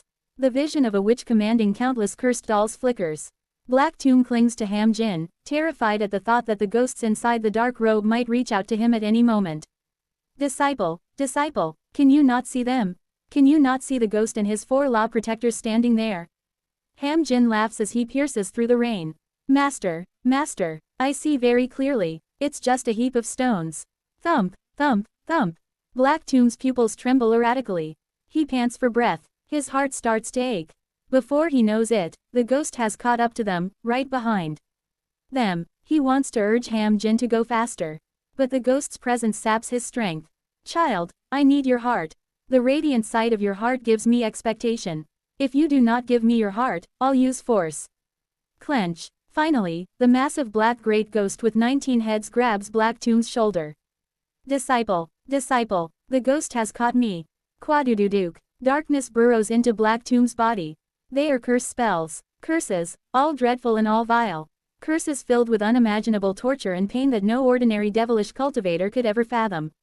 Black Tomb can't even begin to guess how many millions of souls this ghost has tortured to forge these curses. He screams at the sight of these dreadful curses. Disciple, the ghost is hurting me. Disciple, fly the magic artifact faster. Disciple, Ham Jin. Ham Jin begins to ease his power from the flying magic artifact. Gradually, it slows down. Hukua, kua, hua, kua. Terrible screams begin to erupt from behind Ham Jin. Screams like those of eunuchs being castrated alive. Ham Jin does not look back. Since Infinite Fighting Ghost has attached himself to him, Black Tomb's disciples have been subjected to experiments but never killed. But Ham Jin clearly remembers. His fellow disciples, his seniors and juniors. Before he connected with the Wuji Ghost King, countless of his friends had been sacrificed as experimental subjects by this vile devil. Kuog. Ham Jin please, I can't see anything. Please save me. Where is this? Mother RRR. Kuog. Hukuaog. The screams are like the wails of ghosts. He brings the flying magic artifact to a halt and slowly lowers its altitude. Clench. This dog bastard. Move forward, move faster. Hurry. Black Tomb, writhing in pain, strangles Ham Jin from behind. It's then that Ham Jin turns around. The one called the Devil God, Black Tomb Old Devil. Yonggak is dying behind him, covered in intricate curse spells. Will you not move the flying magic artifact now?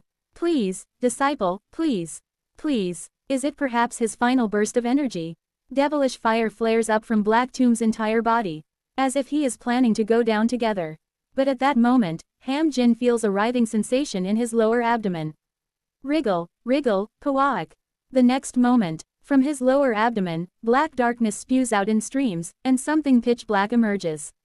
Ham Jin realizes what it is. It's his inner core, the mystical organ that the Wuji Ghost King had placed inside him, which had granted him the vision to see the flow of Taiji. And now Ham Jin understands. Wriggle, wriggle, the inner core wriggles in midair, forming the shape of someone. It's a man in white. Quote. I see, this inner core was your avatar. Infinite Fighting Ghost, no. Swallowing hard, he corrects the title for the man who has crawled out from his abdomen.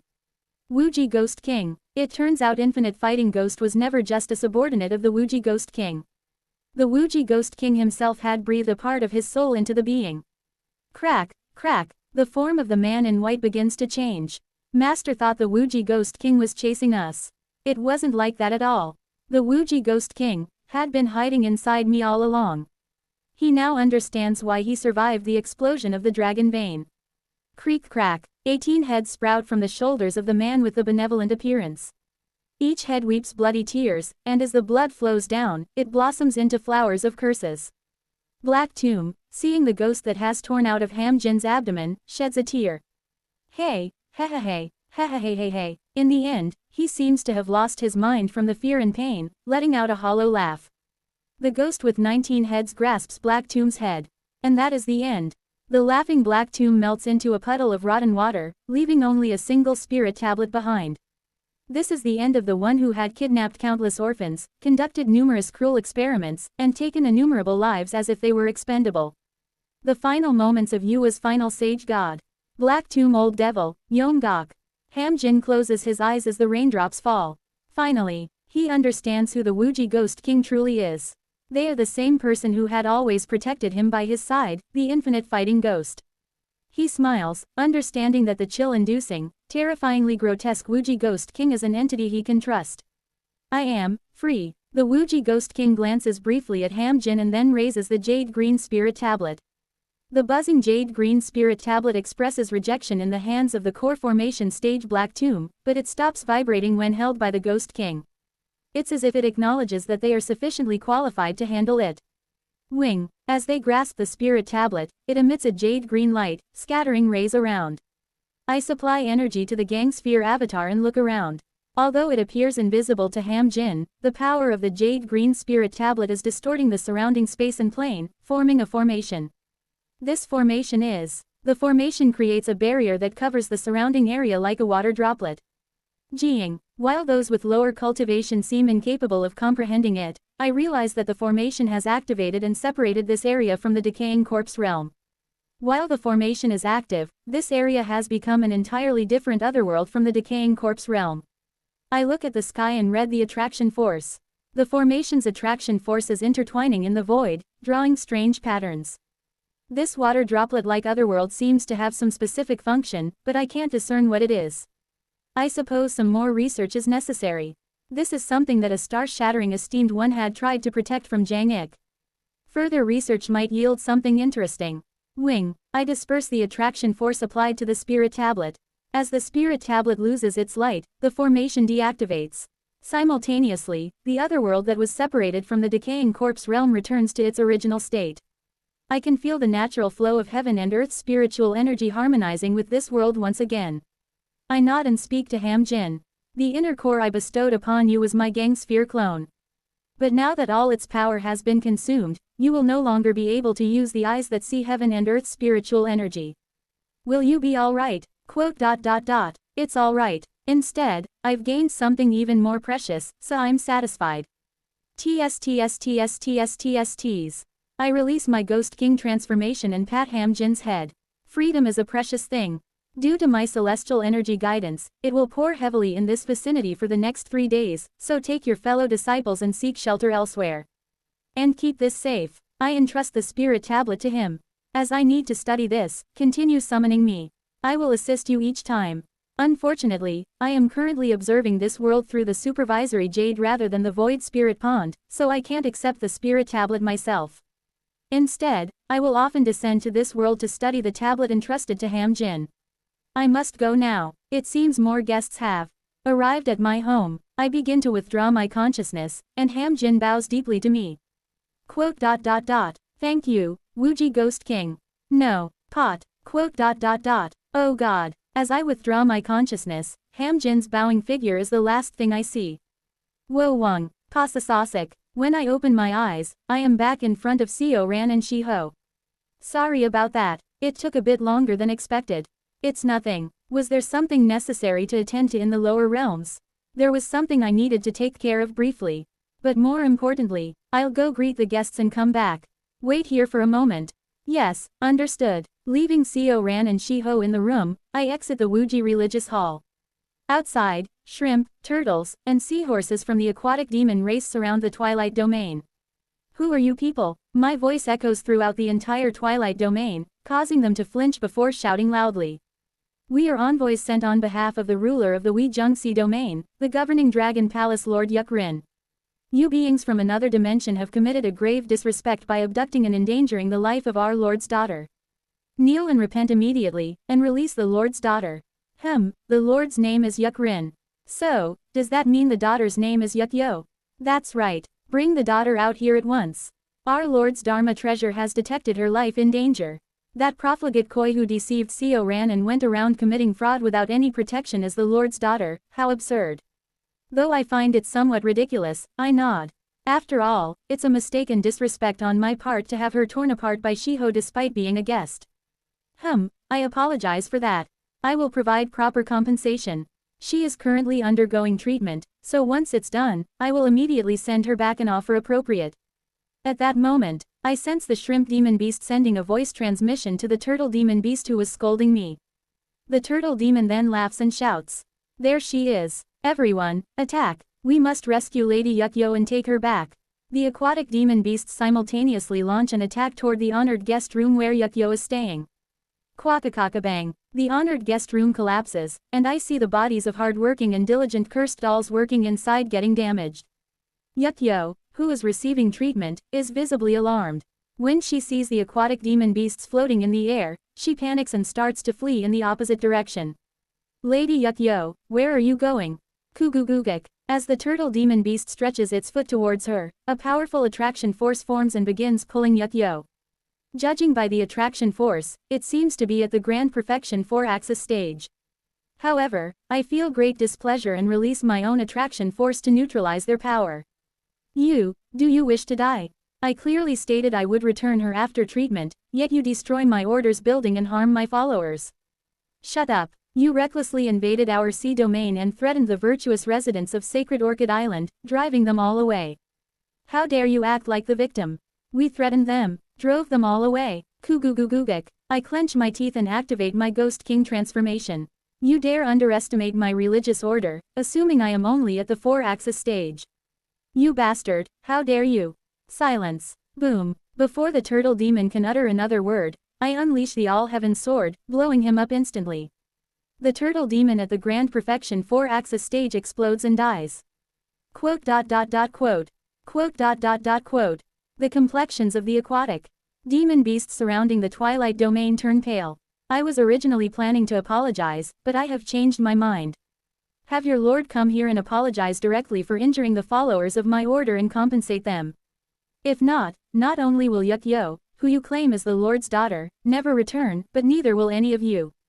When I reveal my menacing aura, they finally realize they made a mistake and quickly exchange glances. Then they scatter in all directions, fleeing in haste. Without moving myself, I open my mouth. Chief Law Protector, stop fiddling with your hand and capture those impudent fools immediately. I watch with my eyes gleaming as the soul of the recently killed turtle demon traverses through the plane of soul, returning to where it came from. This turtle demon will resurrect and relay my message to their lord. Therefore, the rest of these scoundrels will serve as hostages. I extend my hand towards Yukyo, who is fleeing in earnest in the distance. Yukyo is pulled towards me, and Jaeon Myung-hoon, having received my command, soars into the sky. Kurururun. Having reached the integration stage, he emits red lightning as he crosses his arms in the sky, then vanishes with a thunderous sound. He has gone to capture them. I look at Yukyo. I only intended to find Seo Ran through you as you had his appearance and get a local guide while at it. Yukyo looks up at me with an extremely anxious face. But it seems you are quite the precious person. Reveal your true identity. That is. Just so you know, I'm in a rather unpleasant mood since my followers were injured. If you lie, I will kill you. Haik. With a face full of terror, she begins to recount her background. I am actually from the governing dragon palace that governs the Weijingxi domain. My father is the grand cultivator Yukrin, the ruler of governing dragon palace. After my father bestowed upon me the title of Princess Gongzu, he arranged a political marriage and intended to sell me off to the notorious pirate captain of the fighting ghost race, so I ran away 200 years ago. While she lied persistently even under threats before, she seems to be telling the truth, terrified to the point of fainting due to my Ghost King transformation. However, I am furious and emit ghost fire from my eyes. So, being the daughter of the Lord made you so bold. You think you can hide something until the very end, believing you will never die. She seems to be telling the truth, yet I sense she is still hiding something from me. Yukyo's face turns red. It seems there is an embarrassing truth as she's so reluctant to reveal it, but I'm still furious due to my followers being injured, and I no longer have the patience to be considerate of her. Unable to withstand my aura, she gasps and confesses the truth to me. The truth is, I infiltrated the fighting ghost race pirate gang employed by the governing dragon palace, stole a secret art from the pirate captain, and when he found out, he angrily demanded my father to hand me over. My father was outraged, saying, "Where is there such disgrace?" and tried to marry me off. I thought it was a story of rejecting a political marriage to seek love, but now, it turns out she was the one at fault from the start. Had that turtle not attacked first, I might have just handed her over. What kind of rogue is this? I ask, feeling incredulous. What secret art did you steal? It's the dragon form disguise method you saw earlier. In my opinion, it's not my fault but rather the pirate captain's for leaving a secret art that supposedly turns someone into a true dragon upon great completion in a place so easy to steal. I seriously considered just apologizing to the governing dragon palace and handing over this delinquent fish. Weijingxi domain, governing dragon palace. Inside, a turtle demon with nascent soul stage cultivation is running frantically somewhere. This is the same turtle demon who had just been killed by Xiao Unyun and has now been resurrected. He rushes to the center of the palace. He bursts into the audience chamber to meet the palace lord and relays the recent events in detail. Shortly after hearing the full story from the turtle, governing dragon palace lord Yukrin quivers with rage, exuding a menacing aura. Kugugugugu. Being a grand cultivator at the integration stage, his anger makes the turtle cower and lower its gaze. That troublesome wretch is still causing me grief, even if I set aside that brat. If the subordinates of governing dragon palace are taken hostage, the reputation of this palace will be ruined. He stands up with wrath as if ready to head towards the Wuji religious hall immediately, but then he orders the turtle with a cautious look. But we can't rashly confront these unknown beings from another dimension. First, send a vanguard to gauge their strength. Then I, the palace lord, will take action. Hear me, ministers. Kugugugugu. His voice echoes throughout governing dragon palace. Announced to the entire sea domain. The daughter of governing dragon palace lord, who has been bestowed the title of princess, has been captured by monsters from another dimension. Whoever rescues my subordinates and daughter, regardless of who they are, will marry the princess and succeed the governing dragon palace. At Yukrin's command, the demon beasts of governing dragon palace quickly moved to convey his order across the sea domain using transmission magic artifacts. And in less than half a day, numerous cultivators gather in front of governing dragon palace. Even the lowest cultivation level among them is at the heavenly being stage, and most are in the 4-axis stage, with even a grand cultivator in the early integration stage. The countless 4-axis stage cultivators looks at Yukrin with expectant expressions. I heard the princess of governing dragon palace is exceptionally beautiful, and they say she's so kind and innocent. The rumors about her are widespread. She's known to be virtuous and mature, so rescuing her would mean securing the best bride. Haha, well, that too, but if I heard correctly, rescuing the princess makes you the heir to the governing dragon palace. My heart's racing just thinking about it. Despite the various expectant voices, some remain silent. Among them is the only grand cultivator at the early integration stage present. The grand cultivator of the fighting ghost race and the infamous pirate captain across several sea domains, Jin Ma-yal, locks eyes with Yukrin in the audience chamber. Jin Ma-yal speaks to Yukrin. Lord Yukrin, I hope you keep your promise. His voice is small, drowned out by the noise of countless demon beasts, but Yuk-Rin nods, acknowledging him. Having said his piece, Jin Ma-Yal leaves the audience chamber without further explanation. Yuk-Rin, with a sardonic smile, gives a brief explanation to the gathered 4-axis stage cultivators. Let me tell you in advance, those who rescue my subordinates, in addition to the princess, will be awarded titles of honor. Even if you do not directly rescue the princess, you will be rewarded handsomely if you contribute to her rescue. Yes, the 4-axis stage demons respond vigorously in unison. Now then, go quickly and rescue my daughter and subordinates, brave warriors. Hurry, so that my subordinates are not tortured by the monsters from another world. At his words, the numerous 4-axis and heavenly being cultivators use the flying escape technique and exit the room. However, Yuk-Rin frowns as he looks at the last remaining person in the audience chamber. Surprisingly, the last remaining person has no discernible aura. At best, the aura is of the chi building stage. What is this guy? Yuk-Rin considers whether to crush this clueless insect to death, but then realizes that someone who can withstand his presence so effortlessly isn't an ordinary existence. Who are you? Why are you still here? At these words, the figure in black robes and wearing a bamboo hat grins. Greetings, Palace Lord. I've come to offer you a proposal. How dare. Kugugugugek. Yuk-Rin compresses the space around the insect to kill him. But in the next moment, boong, golden light flashes, and Yuk-Rin's power is cleanly severed. He glares at the figure before him. My apologies. Your aura is so confusing that I had to check if you were an insect or not, so don't be too angry. Haha, that can happen. If we manage to rescue the princess and your subordinates, can we request a different reward instead of marriage to the princess or a position? Yuk-Rin frowns. I never intended to actually reward them since they are just sent as cannon fodder. The only one he has any real expectations for is Jin Ma-Yal at the early integration stage, but the reward is perfectly suited for him, so it isn't a major concern. But this person before me is dangerous. Where did someone like him come from? He tenses up as he asks. What reward do you want? It's nothing much. We recently conquered a sea domain, but to be recognized as its lord, we need acknowledgement from the neighboring domains. We hope the Palace Lord will assist in that recognition. At these words, Yuk-Rin's eyes widen. I see. Are you perhaps a subordinate of the Conqueror King? Subordinate, you say. Let's call it a comrade relationship. So, will you accept? If I accept, does that mean the invincible fleet of the Conqueror King will enter my sea domain? Not the entire fleet. Only 1/3 of the fleet's strength will enter. Well, that's acceptable, but can just that really rescue my subordinates from the beings of another world? It's enough. After a moment of contemplation, Yuk-Rin nods. Fine, go ahead. This will also be a good opportunity to observe the strength of the Conqueror King's forces. Thank you for the opportunity. Now, if you'll excuse me.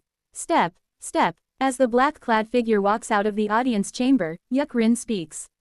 Shouldn't you hurry? If someone else rescues the princess, I won't have any reason to keep my promise to you. Ah, it's fine. The figure, with an old saber at his waist, turns back and smiles. A hint of golden radiance seems to flash in his eyes. Because I'm the one here. As he walks out of the audience chamber, he disappears as soon as Yuk-Rin blinks. Yuk-Rin shudders in shock, realizing he hadn't seen the moment the figure moved. Dangerous, the Conqueror King's forces are. When he snaps his fingers, the floor of the audience chamber lights up, projecting a map of the entire Weijing Sea domain as a hologram. The map displays real-time events occurring throughout the sea domain. Yuk-Rin sees countless small holograms appearing in a corner of the sea domain. In the sky above the Weijing Sea domain, an innumerable number of ships have appeared. Author's note. I parodied Schubert's U0026LT, Erlkanagu 0026GT. Honestly, I created the Ham Jin episode because I really wanted to try this parody. Chapter 360, Is it not a joy to have friends come from afar? 4. Based on the original structure, a mass-produced version derived from the Nether Crossing ship. Commonly referred to as the Buthyang Fleet, it is divided into 4 grade systems. First grade is the command ship, First Hyang ship, where the captain resides. Up to now, 3 First Hyang ships have been produced, each 400 jong tilde 1300 m long and 70 jong approximately 230 meters wide. They are directly connected to the power source of the Baekhyang fleet, supplying power to the subordinate second Hyang ships.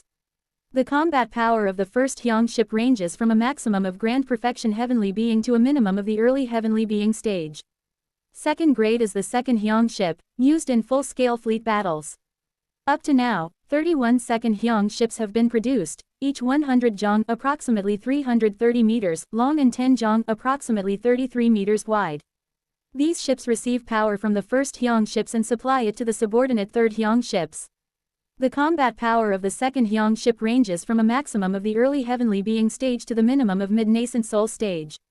Third grade is the third Hyang ship, created to support the second Hyang ship in fleet battles and to command the fourth Hyang ship. Up to now, 322 third Hyang ships have been produced, each 60 jong 200 meters long and 7 jong approximately 23 meters wide. They process power received from the first Hyang ship and second Hyang ship and deliver it to the fourth Hyang ship. The combat power of the third Hyang ship ranges from a maximum of Grand Perfection Nascent Soul to a minimum of the early Nascent Soul stage. Lastly, the flower of the Baekhyang fleet that earned them the nickname, Invincible Fleet, in the Ancient Force realm, the fourth Hyang ship. Up to now, 6,027 fourth Hyang ships have been produced, each 10 jong approximately 33 meters long and 15 kai approximately 5 meters wide. The fourth Hyang ships have no set combat power as they are not designed for battle. However, despite this, the Baekhyang fleet is considered the strongest fleet because of the fourth Hyang ships. Excluding the first Hyang ship, the second Hyang ship and third Hyang ship exist solely to protect and control the fourth Hyang ship.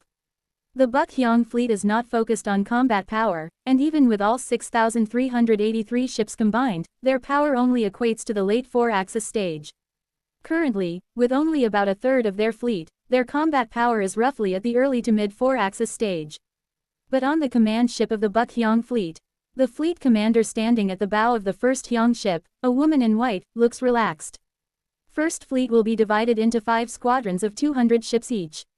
Seize control of the east, west, south, north, and the airspace of the target area and prepare to create the sea circle. The second fleet will escort the first Hyang ship and move slowly towards the target area. 1 meal's worth of time, approximately 30 minutes before reaching the target, the 7th, 8th, and 9th squadrons of the second fleet will separate and prepare for sea turmoil. Only the 6th and 10th squadrons will remain for direct combat preparation. She quickly enters commands on the semi-transparent scroll floating in front of her, maneuvering the Baekhyang fleet. Following her orders, the 2,000 ships move in perfect unison. After inputting several commands and issuing orders to the few crew members of the Baekhyang fleet, she suddenly glances at the target area. Towards the location where the monsters of another world have appeared. Why is this happening? She frowns. She, who has barely reached the nascent soul stage through consuming numerous spiritual elixirs in the ancient force realm, can no longer sense the celestial energy inherent to the heaven tribe. Losing her foresight and intuition. However, her gut feeling tells her that something significant will happen if they encounter those monsters. Thump, thump. Is it tension or fear? She feels an unprecedented emotion as she gazes at the sea domain that is beginning to fill with ghostly energy. I contemplate how to deal with Yukyo.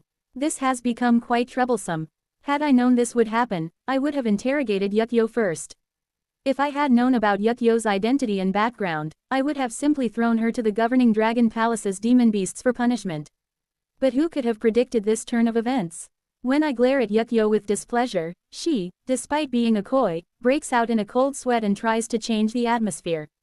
Haha, by the way, senior. It's embarrassing to ask, but if I offer you the dragon form disguise method, could you let me go? Quote. If I get caught by my father this time, given my father's personality, he will definitely marry me off to that savage pirate captain. I can't let that happen. That man will surely make carp stew out of me. Quote.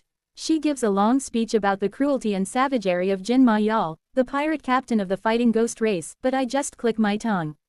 Her exaggerations are obvious. She exaggerates so much that it's clear she's lying. Cautiously, she asks me. I mean, senior, aren't you really curious about the dragon form disguise method? Despite appearances, it's a famous and extraordinary technique derived from immortal arts. Immortal art? Huh, I am somewhat intrigued by her words. Show me the formula. At my words, Yukyo quickly takes out a jade slip and appears to copy the formula before handing it over to me. As I read the jade slip, I frown. What is this? It's only the later half of the formula. Hee, if Senior helps me escape, I'll give you the first half as well. Getting caught by my father again is a bit. So she just doesn't want to marry the pirate captain. While observing Yuk-yo, I discover something. She is afraid of something regarding her father, Yuk-rin. Is there something she hasn't told me? However, I'm too annoyed to ask what else this troublesome koi had done, so I don't ask further. The first half of the dragon form disguise method involves obtaining the energy of a dragon and then nurturing it to mimic the dragon's form. The latter half covers how to maintain the mimicked form and describes the drawbacks of the dragon form disguise method. I carefully read through the second half. The drawbacks of the dragon form disguise method are as follows. Once you transform into a dragon, your original combat power, speed, stamina, and durability decrease, and it takes some time to release the spell and revert back to the original form. Moreover, if you remain transformed for too long, the personality of the form might erode your mind, leading to the mind becoming unstable. As I read through the second half of the formula, I feel something strange. Quote. Did you use this technique fully knowing what kind of technique it is? Pardon, isn't it a divine power that allows one to change species? That's correct, but do you understand how the process works? I didn't fully grasp the process yet as my comprehension is a little low. I stroke one of my 19 jaws, my eyes gleaming. This is a type of curse. Pardon, a curse that overlays another's form onto your own. Similar to my Yin Soul Ghost incantation, it seems that one must frequently experience transforming into another being to reach great completion in it. Are you saying it's not a technique to become a dragon? No, you do become a dragon. There are curses that have permanent effects. Specifically, this dragon form disguise method seems to refine oneself into a dragon through a curse. She seems to be enlightened, realizing something significant. Thank you, Senior. Having received a clue from me, she immediately sits in a lotus position, concentrating her consciousness. Her body starts to radiate a soft light, and her cultivation seems to rise slightly. I give Yuk-yo a glance before turning my eyes back to the second half of the dragon form disguise method. If this is a curse, can it be reversed like the Yin Soul Ghost incantation or the Black Blood Tears flower? For some reason, I have a hunch about what may happen if this curse is reversed. Wo Wang, a technique that overlays another's form on your own, weakening you in the process. If reversed, it would become a technique that enhances one's strength while maintaining one's true form. I involuntarily become excited and reverse the latter half of the formula of the dragon form disguise method. Since the first half, which involves refining and nurturing the dragon's energy, is akin to setting the target, there's no problem reversing it as the target is now, myself. A pale energy emanates from the dragon form disguise method, sweeping over my body. I examine myself. Nothing has changed. The true form I obtained when reaching the 4-axis stage. Currently, my form is that of a ghost king with 19 heads, obtained from Great Desert to Dead Sea. When I reach the integration stage, this reversed method of the dragon form disguise method might be quite useful. Creating a domain at the integration stage requires a clear sense of self. The enhancement effect of the dragon form disguise method doesn't hold much value for me. It might help ordinary heavenly being or 4-axis cultivators, but for someone like me who has obtained the 3 great ultimates, it doesn't bring much enhancement. At that moment, Kuong, a massive light projectile strikes the barrier of the Twilight Domain. It's an attack equivalent to the Grand Perfection Heavenly Being stage. What kind of guests do we have now? I chuckle as I stand up from my seat. Yuk-yo, startled, quickly jumps up and hides inside the Wuji religious hall. I rise up into the air above the Twilight Domain, crossing my arms as I survey my surroundings. Numerous 4-axis and Heavenly Being cultivators densely cover the area. I glance over at Sacred Orchid Island beside the Twilight Domain. I don't know how, but a formidable expert has sneaked in without anyone noticing. An early integration stage. How troublesome. It's someone with exceptional stealth skills. Although it falls short compared to the record of transcending cultivation and exhausting martial arts that I refined, it's still difficult to detect without focusing intently. Yet, judging by its nature, it's not something that can be used organically like the record of transcending cultivation and exhausting martial arts, but rather a restricted stealth technique that requires a considerable wait before reuse. I quickly send a voice transmission throughout the entire Wuji religious order before shouting loudly. Who dares to intrude? Most of the 4-axis demon beasts around me flinch just from my appearance. I move my 19 heads, making cracking sounds as I ignite ghost fire in my 38 eyes. It's an appearance I genuinely don't like, but it's perfect for intimidating the enemy. In response to my threat, one of the 4-axis stage demon beasts step forward and shouts. Hand over Princess Yukyo, you monster from another world. The governing Dragon Palace Lord has declared that whoever rescues the princess will marry her and be named heir to governing Dragon Palace. Ho, Kuguguguk. I chuckle at those words, revealing my ghostly energy.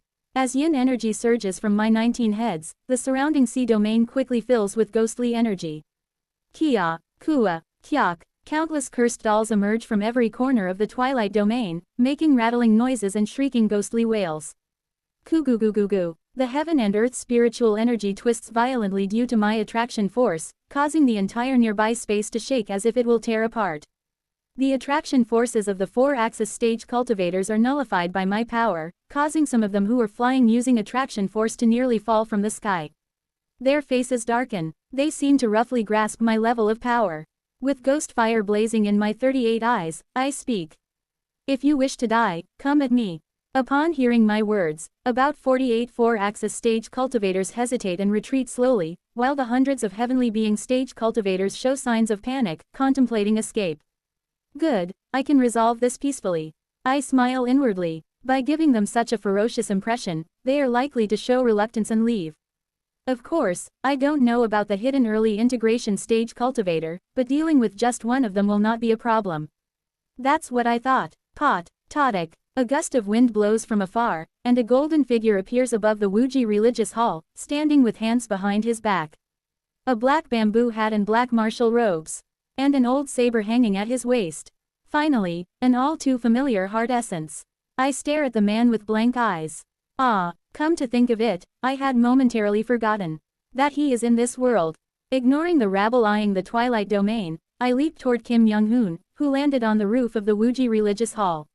Kwang. In my excitement, I fail to control my strength, slightly damaging the roof and raising a cloud of dust. Smiling broadly, I speak to him. It's been a long time, Hung Nim. And then, quote. He looks at me with a hesitant expression. Quote. Do I know you? Ah, now that I think about it, it becomes harder to read the heart essence of those who reach first step before the throne due to the compression of heart essence. Laughing heartily, I say. Haha, Hung Nim, it's me, Seo Eun-yun. Quote. Kim Young-hoon glares at me upon hearing that. Quote. You're saying you're Seo Eun-yun? Well, sorry, but since coming to the ancient force realm, I've met quite a few imitators who read others' memories and mimic them like scum. Haha, Hung Nim, it's really me. I remember everything from when you first guided me when I first joined the department, to the outings, hiking, and the first day we fell into the head realm. Even the sparring with your avatar. Quote. Despite my words, Kim Young-hoon does not erase his suspicious look and asks. The Seo Eun-yun I met last time with my avatar wasn't a lunatic who plucked others' heads and planted their skulls on his shoulders, you know. Oh, Hung Nim, it's a misunderstanding. I laugh heartily and dispel my Ghost King transformation. No, I try to. Oh, the Ghost King transformation does not dissolve. I am momentarily flustered but soon find the reason. Dragon form disguise method. The curse of the dragon form disguise method that I reversed to test the technique is covering my body, fixing my current appearance. It will take some time to dispel the spell. With a slightly suspicious face, Kim Young-hoon asks. To me, it looks like you, a monster of at least the integration stage, devoured my younger brother and subordinate and is now mimicking him. Haha, if that's the case, why do you not attack me? Kim Young-hoon grins widely. To confirm whether you're really Seo Eun-yun or a monster mimicking him. Wu Wang. Golden light arises from his saber. Quote. There's only one way to find out, after all. His eyes gleam. Come at me. If you're Seo Eun-yun, we'd spar anyway. If you're a monster that devoured him, I'd have to cut you down regardless. Ha, fine. Yes, meeting him like this is indeed the best. I draw out the colorless glass sword from my mouth. The fight with Hong Su Ryong. It's been about 700 years. During the fight with her, each colorless glass sword was at the level of a mid-grade magic artifact. In the centuries that followed, the colorless glass sword was slowly refined in my Dan fire. In 100 years, it evolved from a mid-grade magic artifact to a high-grade magic artifact. In another 100 years, it progressed from a high-grade magic artifact to a top-grade magic artifact. After another 100 years, it finally became a Dharma treasure at the core formation level. In the 200 years following that, it advanced from a core formation level Dharma treasure to a Dharma treasure of grand perfection core formation level. That was the state of every colorless glass sword at the end of the last cycle, and after 230 years of refinement in this cycle. Finally, each and every one of my colorless glass swords have become Dharma treasures at the nascent soul level. Bu Wang. The colorless glass swords vibrate. Core Ararik. 3,000 colorless glass swords merge into groups of 10 in the air. 3,000 becomes 300. The Dharma treasures at the nascent soul level then becomes Dharma treasures at the grand perfection nascent soul level. 300 becomes 30. The Dharma treasures at the grand perfection nascent soul level then becomes Dharma treasures at the heavenly being level. 30 became 3. The Dharma treasures at the heavenly being level then becomes Dharma treasures at the grand perfection heavenly being level. Finally, 3 merge into 1, revealing the final form of the colorless glass sword. The form of all heavens is displayed. Pot. The Dharma treasures at the grand perfection heavenly being level have risen to the level of an out-of-standard Dharma treasure used by 4-axis stage cultivators. My glass sword, refined for thousands of years in Dan fire, is now at the level of an out-of-standard Dharma treasure in terms of pure strength and inherent sharpness, even without activating its Dharma treasure functions. Compared to my weapon, isn't that saber of yours too poor? Regardless of how equal the martial arts skills are, it's common for differences to arise due to the quality of the weapons. No matter what, I think that a single old iron saber is just too weak compared to an out-of-standard Dharma treasure. Yet, Kim Young-hoon, without showing any tension, places his hand on his old saber while looking at my sword. Woong. Seeing him, my eyes light up. It isn't just a simple saber. In the ancient force realm, there are so many treasures lying around in the sea that I picked up a hobby. Spatial waves emanate from his old saber, and the saber begins to emit light. Simultaneously, around him and me. Above the roof of the Wuji religious hall, dozens to hundreds of sabers and swords are embedded. What he holds is a storage artifact in the form of a saber. These are the infamous devil swords Mo Jian and demon sabers Yao Dao of the ancient force realm. They are some of my cherished collections. Let me ask you in return. TSTSTST. Golden radiance flashes in his eyes. I let out a hollow laugh as I sense the demonic energy, devilish energy, and ghostly energy from the surroundings. The blade intent of these wicked swords and sabers are all connected to Kim Young-hoon. He has successfully dominated all these sinister demonic blades. Against these infamous swords and sabers of the ancient force realm, are you confident with just that single ordinary-looking sword? I just grin. Well then, cooing, I step forward. Now, no more words are unnecessary. Kim Young-hoon and I clash, and in that instant, the 4-axis stage cultivators who have been hesitating all charge towards the Twilight Domain. Hyuk Jin, a demon cultivator of the Wei Jungsi domain, bares his pointed teeth and charges towards the Twilight Domain. The cursed dolls try to block him, but it's useless. Ha ha ha, you wicked beings, hand over your treasures and glory to this elder. And as he breaks through the barrier of the Twilight Domain and enters inside. Kwang, he is flung away by a massive figure. Who dares? Then, he sees a single being. A giant god with starlight emanating from its entire body. The giant god raises a purple aura from its body and roars. No one shall set foot inside here. Oh Yun-sok, the soul-extinguishing ghost king of the Wuji religious order, leads the 13 guardian ghost kings to defend the Twilight Domain.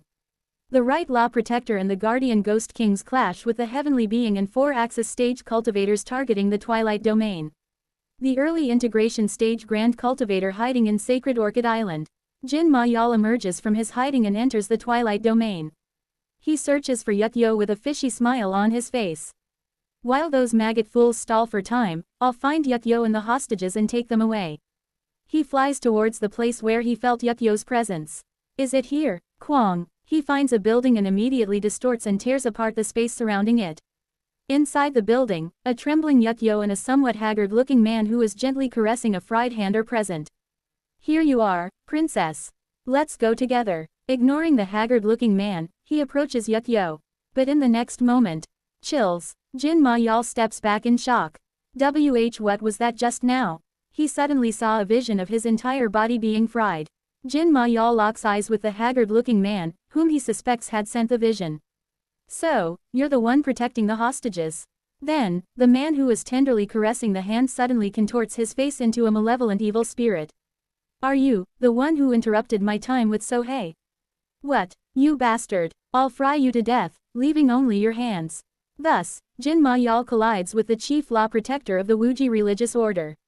6 Extremes Ghost King Jaeon Myung-hoon clashes with him. Guardian Law Protector Hong Fan and Left Law Protector Kim Yeon are monitoring the barrier and observing the situation throughout the entire Twilight Domain from the basement of the Wuji Religious Hall. At that moment, Hong Fan looks up at the sky. What is this? Please stay here for a moment, Hong Fan. With a serious expression, Kim Yeon exits the underground of the Wuji Religious Hall. Goo. The sky is changing. What is that? Kim Yeon's expression darkens. It's exactly as it seems. The 4 directions in the sky above the Twilight Domain. Hundreds of ships are forming a barrier, pulling in the sea and enveloping the surroundings. Isn't this seawater said to be a kind of dimension? Recalling information regarding the ancient Force realm, Kim Yeon bites her lip. Because of those ships, the Twilight Domain is trapped like a soap bubble due the sea, which is akin to a dimensional canopy. Kim Yeon sends a voice transmission to Hong Fan. Hong Fan, please take care of managing and protecting the Twilight Domain. I will go and destroy that barrier. She knows instinctively, if that barrier is completed, something big will happen. With that, Kim Yeon leaps into the sky, reaching out towards the dimensional barrier. And at that moment, Kuong, she squints against the beam of light that came from somewhere. Who is it? Goo. She sees a massive warship entering the interior of this dimensional soap bubble. The cannons of the warship are aimed at Kim Yeon. She immediately realizes, the owner of that warship is the one who created this barrier. Tat, with a burst of pink light, Kim Yeon flies towards the hundreds of ships. I must subdue that person. Pat, her figure stands before the fleet, blocking their advance. On the command ship of the fleet. In the command room of the first Hyang ship, the fleet commander, Buk Hyung-hwa. And the left law protector of the Wuji religious order, Kim Yeon. Their gazes collide in midair.